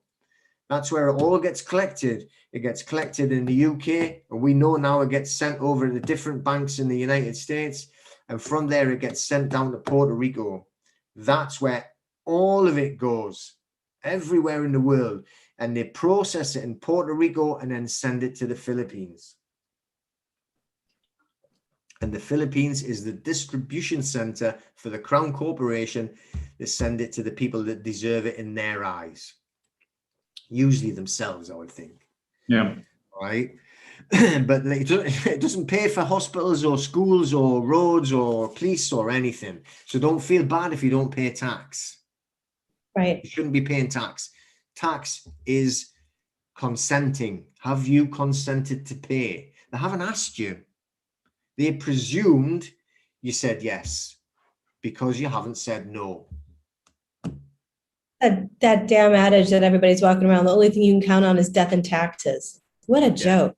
Well, they probably made that up. Of course, and passed it around, and everybody's so afraid. You have to pay, or did you pay your taxes? You know, oh my God, and you're afraid of death. The two things that we don't need to be afraid of. Everybody's all bent out of shape. You know what it is? Did I write it down? Obviously that's a big thing. The mortgage thing, right? I'm going to tell you how they do the mortgage, just so you know, right? Because everyone says, but that's bad though. You're not going to pay your debts. You've paid your debts. You've already paid them. They've took the money from you, and they've been taking everything from you, right? So it's got nothing to do. You're not doing something wrong by not repaying something that's already been paid for. They are double dipping. Okay, they're taking it twice. So don't feel bad, right? So if you get, what do you call it, a demand for tax, or they'll send it through, all you got to do, remember, it is an offer. It is an offer of a contract. Now, usually what they'll do, right, is they'll put the figure here to make you go, I don't owe that much. How could I owe that much? That's what they do. They do it on purpose. This is a private corporation. It is a private for-profit corporation. It's not part of the government. That means the UK one, the HMRC, they call it, or the IRS. It's not part of the government. It's a private corporation to make money. It's a for-profit private corporation. And they'll send you an offer. And they'll make it a scary offer. If you owe $100,000, so you send them back a letter saying, thank you for your offer. I will kindly pay, right, conditionally, once you've supplied me with the contract that was being jointly signed and agreed by both parties, okay? And I was just here, like, well, the way I've put it, I would conditionally accept on presentation of evidence that you are not a private corporation regulated on registered on Duns and Bradstreet. Well, this is for the HMRC, with over 26 private for-profit corporations registered in the UK at the current time. They've got 26 private corporations all under the HMRC, or the IRS, if you wanted to call it that. Why have you got 26 when there's only one government? But it's because it's all, they're set up around different areas, because they're branches of a corporation to make money. Nothing else. So you don't have to pay this thing, all right? And it's put, what have I wrote down here? Oh, look, terrible at writing. There, right? So well, I had put down about them being bankrupt, but if you didn't want to put that, right, all you got to do is just say, like, you know, is this what do you call it? Like an offer of payment. Do I have to do it? Do I have to agree to this? And if I don't have to agree to this, then I don't consent. You know, right? But what I'll do is I'll actually write it out so that it makes a lot more sense. But it's an offer of payment. It's not an order. And like they cannot tax your sweat equity. I mean that is from God. You know, they can't tax your sweat equity. You know, and there is no law. Ask for them to quote a law, and any law in the United States that says that I should pay tax. Any law in the United Kingdom that states I should pay tax. A law. Now, when they reply, they're going to reply with like, oh, you have to pay this. We're going to take you to court. And you just repeat, say, thank you for your kind letter. Again, you know, I will conditionally accept it, but you have to explain and answer the questions that were in my conditional acceptance. I'm not accepting it. I'm conditionally accept it. Please answer my questions. Thank you very much. And then the next one, if they're going to threaten you. Now, again, it's the same in the United States. It's the same in anywhere in the world, but we are under common law. Right now, if they say anything like, well, we're going to take you to court, say, well, if it is a court, you have to go and attend a court de jure, not any like court of administration, a court de jure. A court de jure is a common law court where there will be a judge and 12 jury members of your peers. And they will hear the evidence. They're not going to do that. They're not going to do anything like that. All they're doing is scaring you and threatening you, right, to try and get the money out of you. And do you know what it is? They're going to get pissed off with you, and they're going to go, let's find someone who's easier to trick. Yeah. Okay. So, Peter, what about SESQV trust?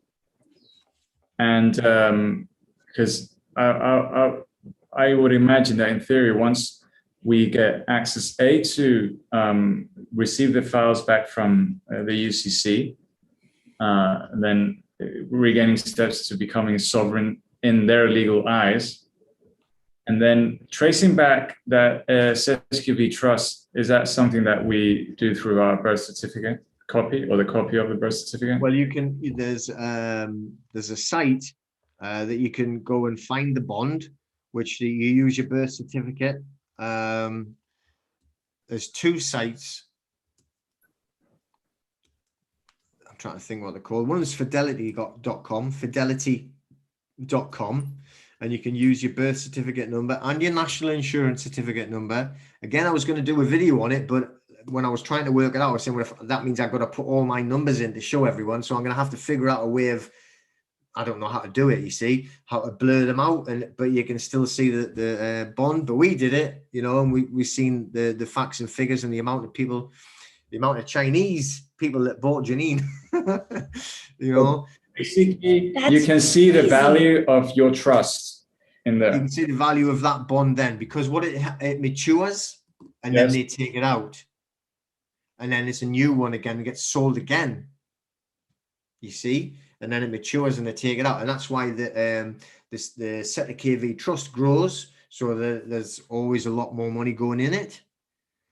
So basically, that entity, which supposedly, you know, I mean, it's a capitalized entity, and the point of access is like, well, I never consented to that contract, and the fact is that it's a fraudulent contract because there's no two consenting parties on that. There's only one, and you weren't informed, or I wasn't informed as a newborn that this was. There's a letter that you can write, and there is a law. I've got it on the UCC book where you can actually close it down, and the wording is fraud by infancy. And it's one of the codes in there. I've got it written down upstairs, but it collapses the trust. It doesn't give it to you. Okay, so you can collapse that trust and that bond, but you're not going to get the money. Mm-hmm. So this is what I was saying about before about like the loans and mortgages, right? The same thing. right? So let's just say, for instance, that you wanted to go and get a mortgage or get, say, like a big loan, and you go and you do the paperwork. So when you go in and you do the application, what happens is, right, say they're going to give you the money. They said, yeah, you can afford it. You're going to get your money. So when you sign for it, right, remember I said how valuable your signature is. You have to sign. You can't write UCC 138, all rights reserved. You can't write that and they'll not give you it. Okay, you have to sign it. Your signature creates that credit. Yeah. Okay. But what I mean by credit is you've just literally, say for instance, it's $100,000. When you sign, the bank's got no money, like zero money. So when you sign that contract, you literally create from that promissory note of your signature that $100,000. So they create then that $100,000 as you depositing $100,000 into that bank. That's what happens. Then what they do is they take the 100,000, they do, to them, this is their mind, right? It's called fractional banking. They can take that $100,000 out because you put it in by your signature. That's how valuable your signature is. And they can like what do you call it? Lend it out 1,000 times again, 100,000, 1,000 times on that signature because you've actually put that 100,000 into the bank by signing. Wow. There's nothing there. There's no money. It's a computer screen. All right. They've literally created money out of nothing. They haven't, but like in their computer and in their eyes, you've deposited, put in, and remember, deposit, that means it's disappeared from you, 100,000 into that bank. And then they create, with a QSIP number, they create a bond and they sell that bond on the stock exchange. So not only do they lend it out 1,000 times again, but they also sell the bond. So think how much money they're making just off your signature, and you haven't got anything yet. So they tell you to come back a couple of days' time and say, right, now you've got your funds. We're going to transfer your funds into your account. All they do is click, click, click, click, and then there's a couple of figures written in your account. They'll give you nothing. And then they want you to pay it back, even though they've already sold it as a bond, and they've already lent it out to thousands of other people so that are paying it back at interest.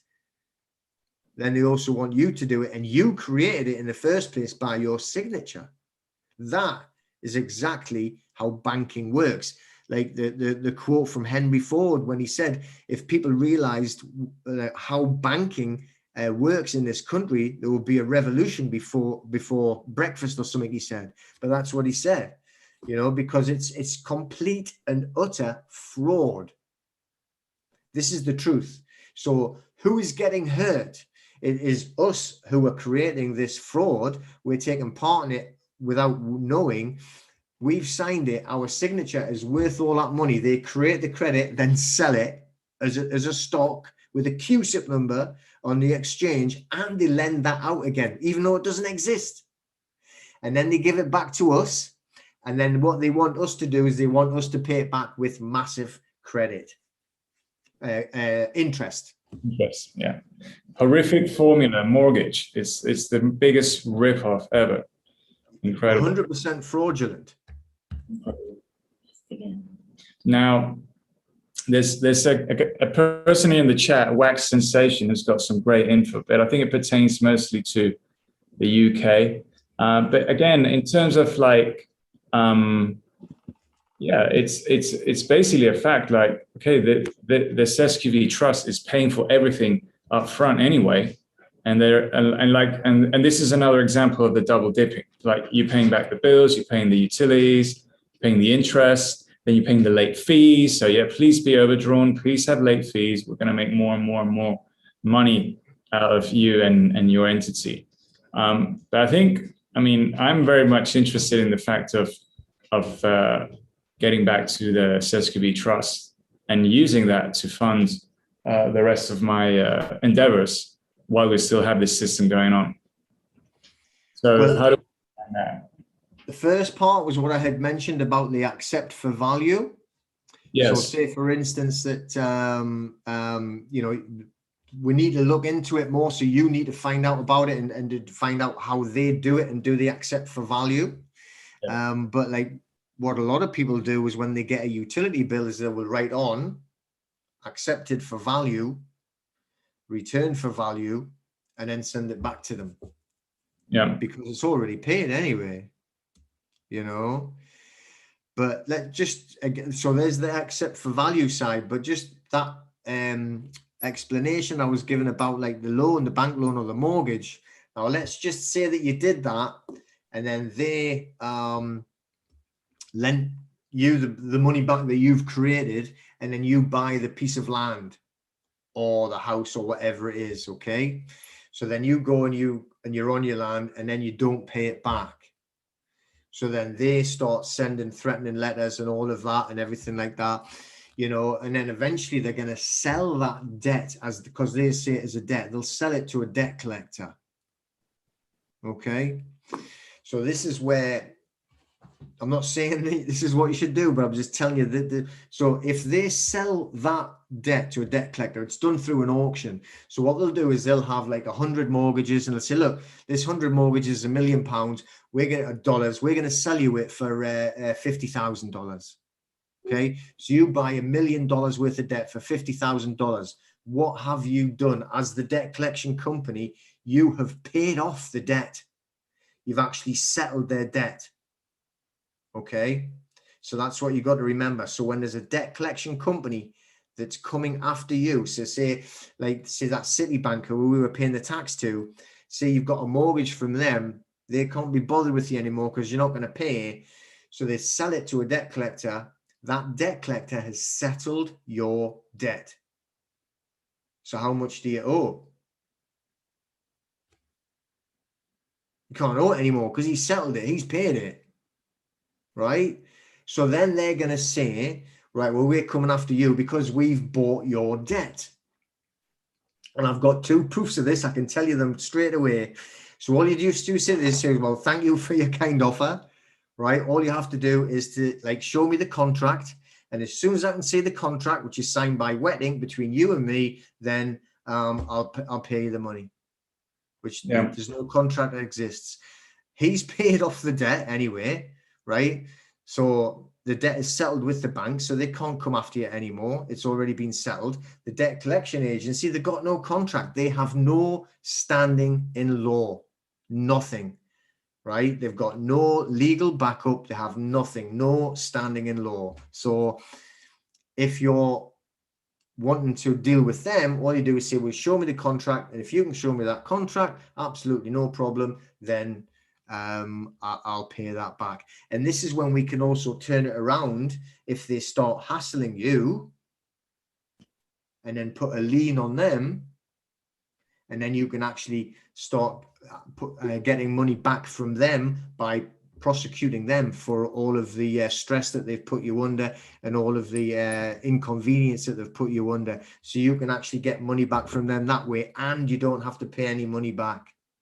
Now, I know for a fact we've just dealt with this in 2 different cases. One of them was with myself, which was with a phone contract, and the other one was with somebody else who I've just done this week, and we've actually just it's with like a tax bill actually, and they can't show a contract, so it just wiped off the tax bill because it's a debt collection agency, got no contract. They've actually bought the debt, and now they're stuck with it. And the thing is as well, I mean, they'll push you and bug you, trying to trick you into a contract. Because if you agree something, you contracted, well, you've got to pay, you're finished. You've got to be clever, right? But as long as you don't do that, then there's nothing that they can do. And as long as you're always conditionally accepting, if you can prove it, not a problem, there's your money, then you're not in dishonor. You are in an honor.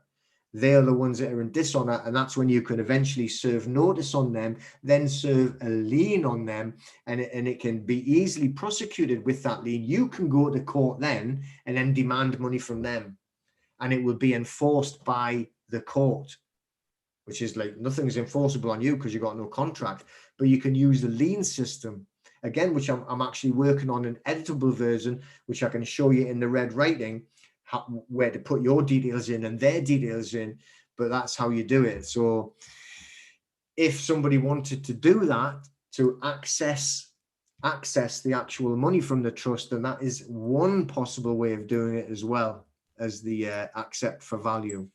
But I'm not telling you that's what you should do, but that's certainly a way of doing it. Yeah.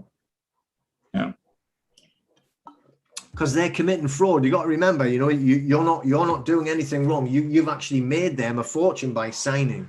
So you've actually sold them your signature. That's the way you should look at it, right? Your signature's worth a fortune, so don't give it away. But the only people that really get those loans approved then are the ones that have played by the, played the game perfectly, with perfect credit scores and, all of the things. And a lot of the people that would, be approved for large amounts of money are somehow not with this mindset. I mean, I don't know anybody, if anybody here in the chat is, it benefits them to be off the system because they gain from it. They play the game. Well, I mean, for people like us, I mean, we're on live, I don't think they would give us a loan for $1 million. They wouldn't give it to us because we don't have any ownership, we don't have any collateral, so even they wouldn't approve us to give them their signature, to give us our signature, which would then give us the opportunity to do that. So I guess it was more like, could it be that we go in with all of our notarized papers and just sat down and we're like, okay, this is what we need right now. And I know that you have it in our name. Mm-hmm. And we're pulling today. I don't know anyone who's been able to do that, though. That is the one thing. Right. I've never known anyone who's been able to do that. Somebody, I was actually just listening to them today, and he is English, but it's 100% the same thing, set a KV trust. And he said, about them being lying all these years. They've got all this money, but, you can use it. You can get access, to the bills and stuff like that, but they're not going to go, there's your big pot of gold. They're not going to do that. And he's been doing this for 5-6 years, and he doesn't pay any bills. He doesn't do anything like that because he just uses the trust. He writes, sign for the trust. There you go. He didn't use I think he used sovereign. He didn't use creditor, that term, but it's the same thing really. But he's done all his paperwork the same, and he's filled it in and sent it off to the Prime Minister and the Treasury Department and all the same things that are on my list. He's just done it a long time ago, and he's accessing it, but he's never been able to get a big lump sum of money. No leprechaun coming, big pot of gold for him, unfortunately. But transfer it to different places and people, and just, it wouldn't be that I needed to hold it. I would just like to purchase things with it. Well, go ahead. That's when they do the accept for value, and you accept for value if you could say, for instance, get a credit card. So if you get a credit card, now again, remember, it's and this is what people think, oh, you've stolen things. You haven't stolen anything. You're right now, we don't sign on credit cards anymore, but it's the electronic version, right? You go ping, right? And that's all you do. That is just simply an electronic signature. So it's still your valuable. Okay. So you go in and you spend $1,000 and you get whatever it is, right? Now, what happens is that the bank who have done this transaction, your signature still created that credit. So they have now got credit that they've put in their bank for $1,000 from you. So they've sold that as a bond and they've lent it out to other people, which is fraud. And then what they want you to pay it back. But they've already given it to other people and they've sold the bond. So what they've done is fraud. So all you do then is you just like do accept for value. Now I'm trying to find out, in the United States, you have a closed treasury account. It's called a closed treasury account. I haven't got all the details on it yet. I'm still trying to figure that one out. And what you do is you write it against your closed treasury account, and they wipe the debt off. They wipe it off, and that is called accept for value, and that's how you do it. So you have to have, and I don't know how you set, I'm still trying to get the details. You actually set up this closed treasury account, and that is your Seta KV trust. Now, you know, these people that I'm meeting with tomorrow, they do this, like, this is how they spend their lives. You know, they don't pay bills. They just settle them. You can't pay bills anyway. That's fraud. You try, if you're trying to like use these fiat currency, then you're just participating in extra fraud. You know, they've actually, their compelled benefit is we cannot pay debts anymore. In the US since 1938, in the UK since 1914, there's no money. It doesn't exist. So it's just an extra bit, like of the actual fraud by them making us sign for it. It's all fraud. And we can't pay bills because there's no money, doesn't exist. It's all debt. And that's why they've actually, the living creatures, you are the collateral, because the governments are the ones that went bankrupt. Like 1914 is like the UK government went bankrupt, and it's owned by the central bank. They call it the Bank of England. People think, oh, well, it's England. No, his name's Rothschild, and they own that Bank of England. It's a private enterprise. And eventually they got it forced over to the US, and you have like the Federal Reserve. It's not federal at all. It's a private enterprise, and they own everything because it's owned even above them. We know, where it's coming from all the way back, but and they've bankrupted everything, so there's no money left. So that you are the collateral that's used against the debt that's owed by the government, all right, to the central banks. It's actually you. They've put you up as collateral. You were saying you haven't got any collateral or anything like that, but the government haven't. But what they've done is they've actually sold you as collateral to the central banks. They've used your sweat equity and your future sweat equity as well. They've sold it all. Well, that's what gets me. Like anytime I hear that someone sold me, it's like a very interesting kind of vibration. Like that just feels so wrong. And there seems to be like, there needs to be a way to account for that, like literally account for it. Like, show me the money, brother. I mean, you're doing, wait, excuse me, what just happened for the last, and all of the suffering that's happened, and all of the, if you look at how they've hidden the truth in plain sight around our diet, who we are, I mean, all of the things and all of the suffering that has been, happening at the hands of this whole demonic system. It just seems like there needs to be an easier way to be like, dude, okay, I'm ready now to live the way that I was designed to, and to make, heaven on earth a reality. But the demons aren't going to pay for that. You're not going to go to a bank and be like, hey, I'm going to create this beautiful thing and it's going to be amazing. And so it's like, then what are your options are, to kind of come back to square one and pool the resources that we have, which we can do. It's not that it's impossible, but it just feels like, I love the Nasara aspect of just taking away that so that it's easier for us to then do what we need to do. Does that make sense? It feels like, I was telling Danny, I'm like, we're just going to go to the bank and sit down and be like, look, this is what needs to happen today.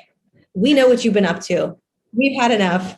And we're the children of God, and we've had enough of you people. I mean, the mortgage that we took out and the bankers that sat across from us and all of the papers, there needs to be some kind of healing there that has to happen, which means they need to pay for their aspect of that. I've already paid. I already paid deeply for this system. I mean, all of the sickness, all of the surgeries, all of the things, and then the fact that they got my kids roped into it. And I didn't even know it. We're so vulnerable, you become a new parent. And so it's not even anger anymore, but it's more like, I want to heal this. I want to fix this. Now that I have the awareness, I've got to heal it so that I can manifest these visions.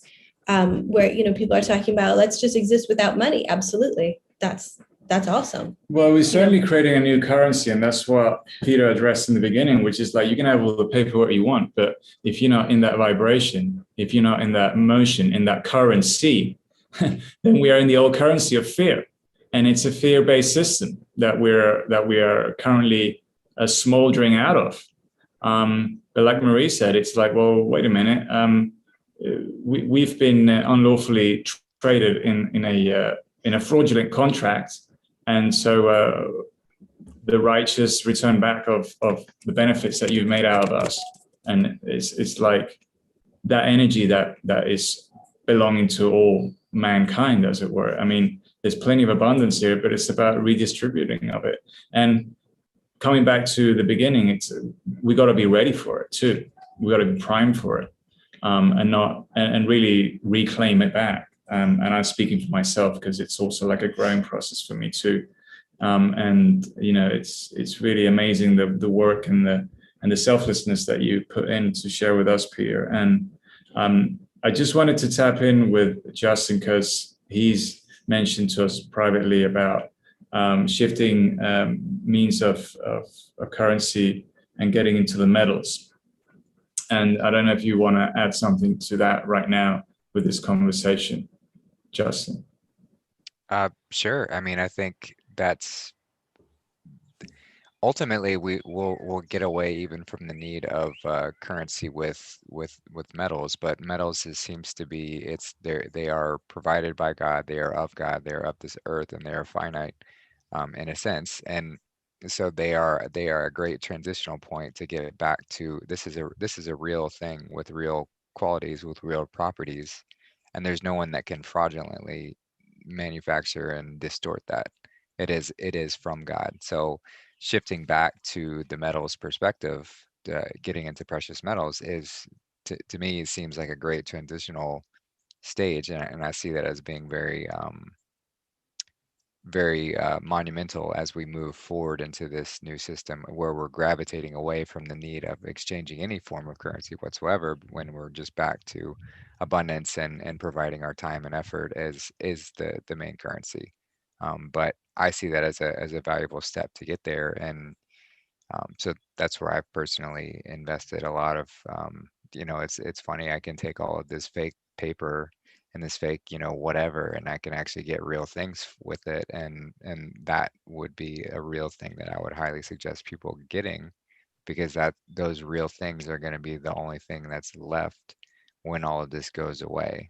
And now I don't say that with a sort of doom and gloom perspective, because I think there are measures being put in place by people that are working for the benevolence of everyone to ensure that it's not going to cause unnecessary suffering. But those of us who are willing to take that leap of faith and jump back into there's a reason that gold and silver are mentioned so many times within the Bible, and there's a reason why that's such a common theme. Not only alchemically, not only metaphysically and looking at the allegorical representation of it, but they're also just they're extremely they're just foundational to our being. They're foundational to our essence, and they provide their qualities within silver specifically, and I believe gold as well. They both have negative charge associated with them, which helps balance out our positive charge. We're positively charged beings, and so the earth has a negative charge, and very few metals have a negative charge, but silver and gold are one of the few, if not some of the only. I think copper might as well. But this is just another sign that this is sort of like a necessary balancing for us to get onto that middle plane, onto that neutral state. And these sort of precious metals, they're precious for that reason. So that's kind of been my take, and I've been seeing those signs that the system was going to collapse one way or another, whether it was chaotically or not. So I've been getting into that game for a long time, but the writing is on the wall that's to me that's going to be the transition, and that's going to do quite well as we move forward into this. So if you're looking for something to take your fake monopoly money that means absolutely nothing and do something real with it, that would be my suggestion. Right. Yeah, and just on I wanted to tack on to fear in general, and it cannot be reiterated and stressed enough that this has to be foundational, that we have to let go of all fear. We have to, and in this time that we're moving through, and we've talked about making this choice and how you can't serve two masters. If we have fear of any sort, and this goes all the way to death, if we're fearing death, we do not have faith in God. And just to be very blunt, very, very straightforward, if you fear death, you do not have faith, and you are inevitably serving the darkness. You're serving the absence of God. You need to letting go of any of this fear, no matter what, because then we're truly unstoppable. Then there's truly nothing that can affect us.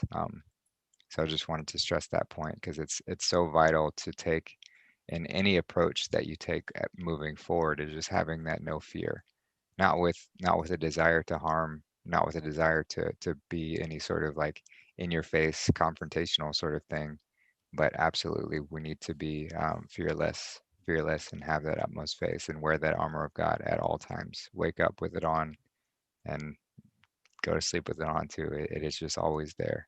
God is always present, but only when we let him in. And as soon as we take on fear, we are pushing God away. And it's as simple as that. Beautiful. Thank you for that, Justin. It's in alignment with just all of it, right? I mean, nothing real can be threatened. That's what the Course teaches. Nothing real can be threatened. You are a child of God. Nothing real can be threatened, and nothing unreal exists. It's like the money. It exists as a power, but our peace lies in sorting out how we relate to this entire story, and are we going to be afraid of it, or are we going to just hunker down, learn as much as we can, take it to spirit at night, right? In the morning. I love how you just said that. Wake up with the armor of God. It's so beautiful. But yeah, thank you, Peter, so much. What else do you have to say for us? I want to start to wrap it up, because we tend to have these like gazillion hour shows in our community, and we were at the 2-hour mark. So let's try and wrap it in. I mean, everything you've shared with us was just, it's always such an honor to be with you. I feel so safe. I feel like Peter's got my back. You know what I mean? And it's just, yeah, you are to all of us. It's such tender times. We're all really like waking up to all of this information. I mean, just the fact that we've been bought and sold. Wait, what? It's a lot. So thank you for everything you've done. And what else do you want to share with us before we? Well, I will say, just from what Justin has said there as well, we've been buying and investing in metals as well for a long time. But, initially I was doing a lot more gold, but since last year, when we've seen a lot of shenanigans happening and starting to realize the amount of suppression that was put on silver to actually make it much, much, much lower, I've been following some, not me, I'm certainly not an expert or anything like that, but following experts on the gold and silver markets, and they're always pushing now towards the silver, because they see the percentage change in the silver going to go up a lot faster than it will in gold. I know it's all going to go up, and looking at how things are panning out and the way things are happening in the background of the what they're trying to do to us, how they're trying to harm us, they're actually panicking. You can see how panicky it's getting, especially in Europe and in England. It's getting worse and worse. And a lot of it, I think, is because things aren't going the way they thought it was going to go. All right. So things are starting to turn on each other. They call it the rattlesnakes are killing each other now, but if anybody did have any like spare fiat that they wanted to use, the false stuff, then I would definitely recommend buying precious metals, but more leaning towards the silver side, because the jump that it can take will be far bigger than the jump that gold will take. Like, this is what these experts say, because of the suppression by the central banks, you know, JP Morgan banks, that type of thing, have been pushing it down so long that they reckon it's just going to spring up much, much bigger than gold. So maybe it's just bear that in mind if you ever wanted to go down that alley, you know. But yeah, I mean, the whole thing. Just to tack onto that, it's a much simpler thing to get involved with too, just because of how inexpensive it is. So you take, you know, you got $50 or $50 to go invest in an ounce or an ounce and a half of silver. That's an easy jump into. Whereas an ounce of gold is somewhere, I don't even know what it is right now, around 2000 an ounce or something similar to that. So it's just a much easier thing to jump into. And when you look at the widespread industrial use of silver, it makes absolutely no sense why it is so inexpensive, just based on the amount of technology companies that use this metal. Not only given the fact that it is widely used as or has been used as a currency in our past. So yeah, I would just echo that 100 times. Mm-hmm. The beautiful, well, I like the coins. You know, you can buy like a 1 ounce coin for about $30 to $35. You know, and I get them. They come in tubes of the coins, and you can get them in all sorts. They're beautiful, you know. So like, you know, get the go. I actually bought my last lot. I bought from the US because they didn't have any stock. This is in the UK. There was no silver. How is that? It's just not possible. So they was trying to stop people buying it, you know. So I bought mine from the US, the last lot, and the Mexican patterns and everything are beautiful. But I know that's buys a buy. But you know, if you want to buy, like, they get the coins, just buy like, and you can buy them anywhere, you know, in the US, UK, Australia, from these traders, and they'll sell, you know, and you could probably buy them 3, 4 at a time. I don't know. But you know, they're beautiful to actually get a hold of as well, and they look like money because it's quite looks really cool. But yeah, I mean, you know, from just what I was saying, if anybody wants any more information, I've got a lot more information on the site, and a lot of more information I'm trying to put up. It's always going to be slower trying to answer emails, just so everybody knows. It is hard when you get that many to try and get through. But I do try. But if you watch the videos on there, that I'm going to do more videos on showing you how to do these particular forms I was telling you about. And I will go over it step by step, and I'll have it all written out in red where you have to edit it as well. So I'll make it easier for you to be able to understand. Just the way it is now, I've got it done on a PDF format. You have to download it and copy it word for word. I'm going to do it so that eventually, I don't know how, but I'll figure a way that it'll be uploaded as an editable, if that's the right word, Word document, where it'll be in red, where you know you have to change it. But that'll just make it easy to send the forms off. It's not like fortunes. The UCC, the first form is $25. If you want them to post it back to you straight away as confirmation, it's an extra, I think, $10 or $15. And then if you do the addendum, you've got more houses you want to put on, because you've got to do both, right? That's 25. And if you want to put extra children on, like, or if you got, you know, and it's £25 per, and it's an amendment on there, but it's called an addendum on the form. All right. So I haven't got it wrong. People telling me I got it wrong. On the site, you have to make an amendment, but the form you add on as an amendment is called an addendum.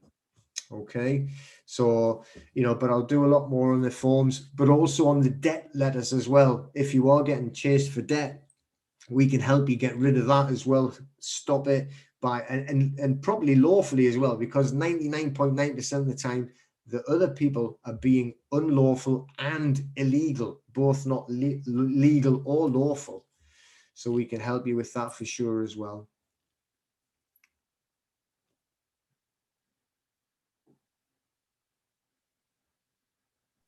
You're muted, guys. So just to let you know that all of the information pertaining what Peter's talking about, his YouTube channels are featured on the show notes. And when you click on those, then there is the About section, and then you can get to the websites there. Hopefully that should work. And again, Justin also has a trove of beautiful info, YouTube channel, and loads of amazing goodies. And the same with Maria and us with trainings and yoga classes. So it's really all integrated here. Okay. I don't know if we have time. I know there was one question that, hey, what about crypto? And I know that from Freak Sense community, there you go. Somebody's shaking their head. No. We're all trained. We hear it. We're like, no. Eso no. So yeah. It's a risk. It's a risk. There might be a couple cryptocurrencies that squeak through and survive, but for the most part, cryptocurrencies were designed to transport illicit goods and to transport things in very illegal ways, and also to track monetary exchanges. They were weaponized. They're weaponized from the very beginning. Bitcoin was designed this way. So there's no way that will continue once disclosure happens, once the truth comes out about all of it. The prices, if they're not outright just removed, the prices will just plummet because they're not real. They're just another form of made up numbers. So if you want to play that game, do so at your own risk. Do it with money that you're willing to lose. But in the long term, I do not see those lasting. And even just looking at the name cryptocurrency, it's dead. It's dead stuff, and it will die. So that's my take on it. Yeah, again, the origin of the name from Greek, crypto also meaning secret too. In fact, I was following one particular currency because on paper it sounded great, like a decentralized currency held by people individually. All the transactions are transparent, and they're not kind of centralized. And then there was a review document that somebody posted in the group, and I'm going like, what is that symbol at the top of it? I had a feeling it was something odd, and it was the Bank of the Holy See tracking that currency in itself. And I'm like, oh my gosh, wow. So they're onto all of it, But yeah, it's going to be super interesting. But I really have a sense that within ourselves, and it's something that you have to embody and feel it and know it. It's the upgrade. It's an expansion energetically, and that's a form of currency. And literally, again, coming back to stepping out of the fear and just being like standing firm and just being completely in our own person around it and our own entity. So, well, this is what's going on here with your law, and I'm detached from it. And bang, okay. And there's loads of examples. The more we dive into this, there's more examples that are available and present, like some kind of YouTube videos that are knocking about, where you see people just standing their ground with, state troopers, for example, and just going, well, I don't need that so-called document that you're talking about, blah, blah, blah, etc. And I just wanted to say, I also wanted to congratulate you, Peter. I know that you are reopening your gym again, and it's happening auspiciously on a new moon. So good on you on that one. And yeah, no, that's amazing. I mean, it's so good that you're doing it back in your community. And I think the chat is super interesting. This time I figured out how to save the chat so you can replay it while you watch the video, which is some great info there too. And I don't know, I'm for myself, I'm really like, wow, there's a lot of stuff going on to digest for now. For sure. But yeah, thanks for that anyway. It'd be great. I'm looking forward to getting everybody back in training and just, getting a little bit more of normality going. But, it's just trying to, the lucky thing, which is like, I don't know, like we've never been in mainstream life. I've never had it's been very, very early 90s since I actually had a job, like work, did something for somebody else. We just haven't done that. We've always done, literally sang our own song. That's what we've always done. Sang our own song, gone our own path. And, we've always tried to do it in a good way and to help other people along the way and to try and serve others. And I just think that this is bringing more out and more out in like sort of like spirituality and trying to help more and be more of like ungodly and godly in that way, and trying to help as many people as possible in this journey, and hopefully to bring them with us so that they can sort of like feel, I don't know, more alive and more like enlightened by it, rather than being beaten down by what they've actually been trying to do to us. I do think that their crimes have actually raised people up. I think the ones that are needed to be risen have been able to come up as leaders and help people go forth and really, really appreciate, you know, what life should be about, and how to actually be a community and look after each other and not have to worry about things like money and insurance for things and stuff like that, you know. So I think we have got a bright future. I do think that. I definitely don't think it's a doom and gloom thing, you know. No, completely. I absolutely agree too. It's very exciting. It's very exciting. Any last words, Justin? Yeah, I would just give thanks to Peter. I mean, he's got that warrior spirit, that gentle way of standing in the truth, standing in that sovereignty, recognizing what needs to be done, and not taking any bullshit about it. You know, it's like, no, I'm here and I'm not moving. You can't move me. And so I appreciate that. I appreciate that. It really comes across well, and we appreciate having you here. Being here, love it. Yeah. Echoing all of it, it feels really exciting to be in the presence of such incredible men and women right now. So we're doing it. It's happening. 1, 2, 3. Get ready. I would request everybody send us a lot of love. That's all. I just request some extra love our way. We might travel next week a little bit, so we'll let you know more for the shows coming up. But yeah. A little bit, you know, leaving our little sacred, heart-centered, beachy place always makes me a little bit like, ooh, what's going on out there? You know, you guys that are living in these places, I commend you all. You're doing great. I mean, wow. I really bow in gratitude for your strength. I feel kind of like a wimp, but in a good way. So yeah, I'm just requesting lots of love and thanks to Peter. And I look forward to our next time together, just to keep the conversation moving, and let's see how this month pans out. I have a lot of excitement around that too. So every day feels like we're moving in the right direction. So absolutely. Yeah. Right. Todo bien? Yeah. All right. Thank you, everybody Love in you chat very and in much. YouTube land, and stay strong and optimistic in that way, and just keep informed. Keep yourself informed and healthy, and we're here to support each other. We're the ones we've been waiting for. See you.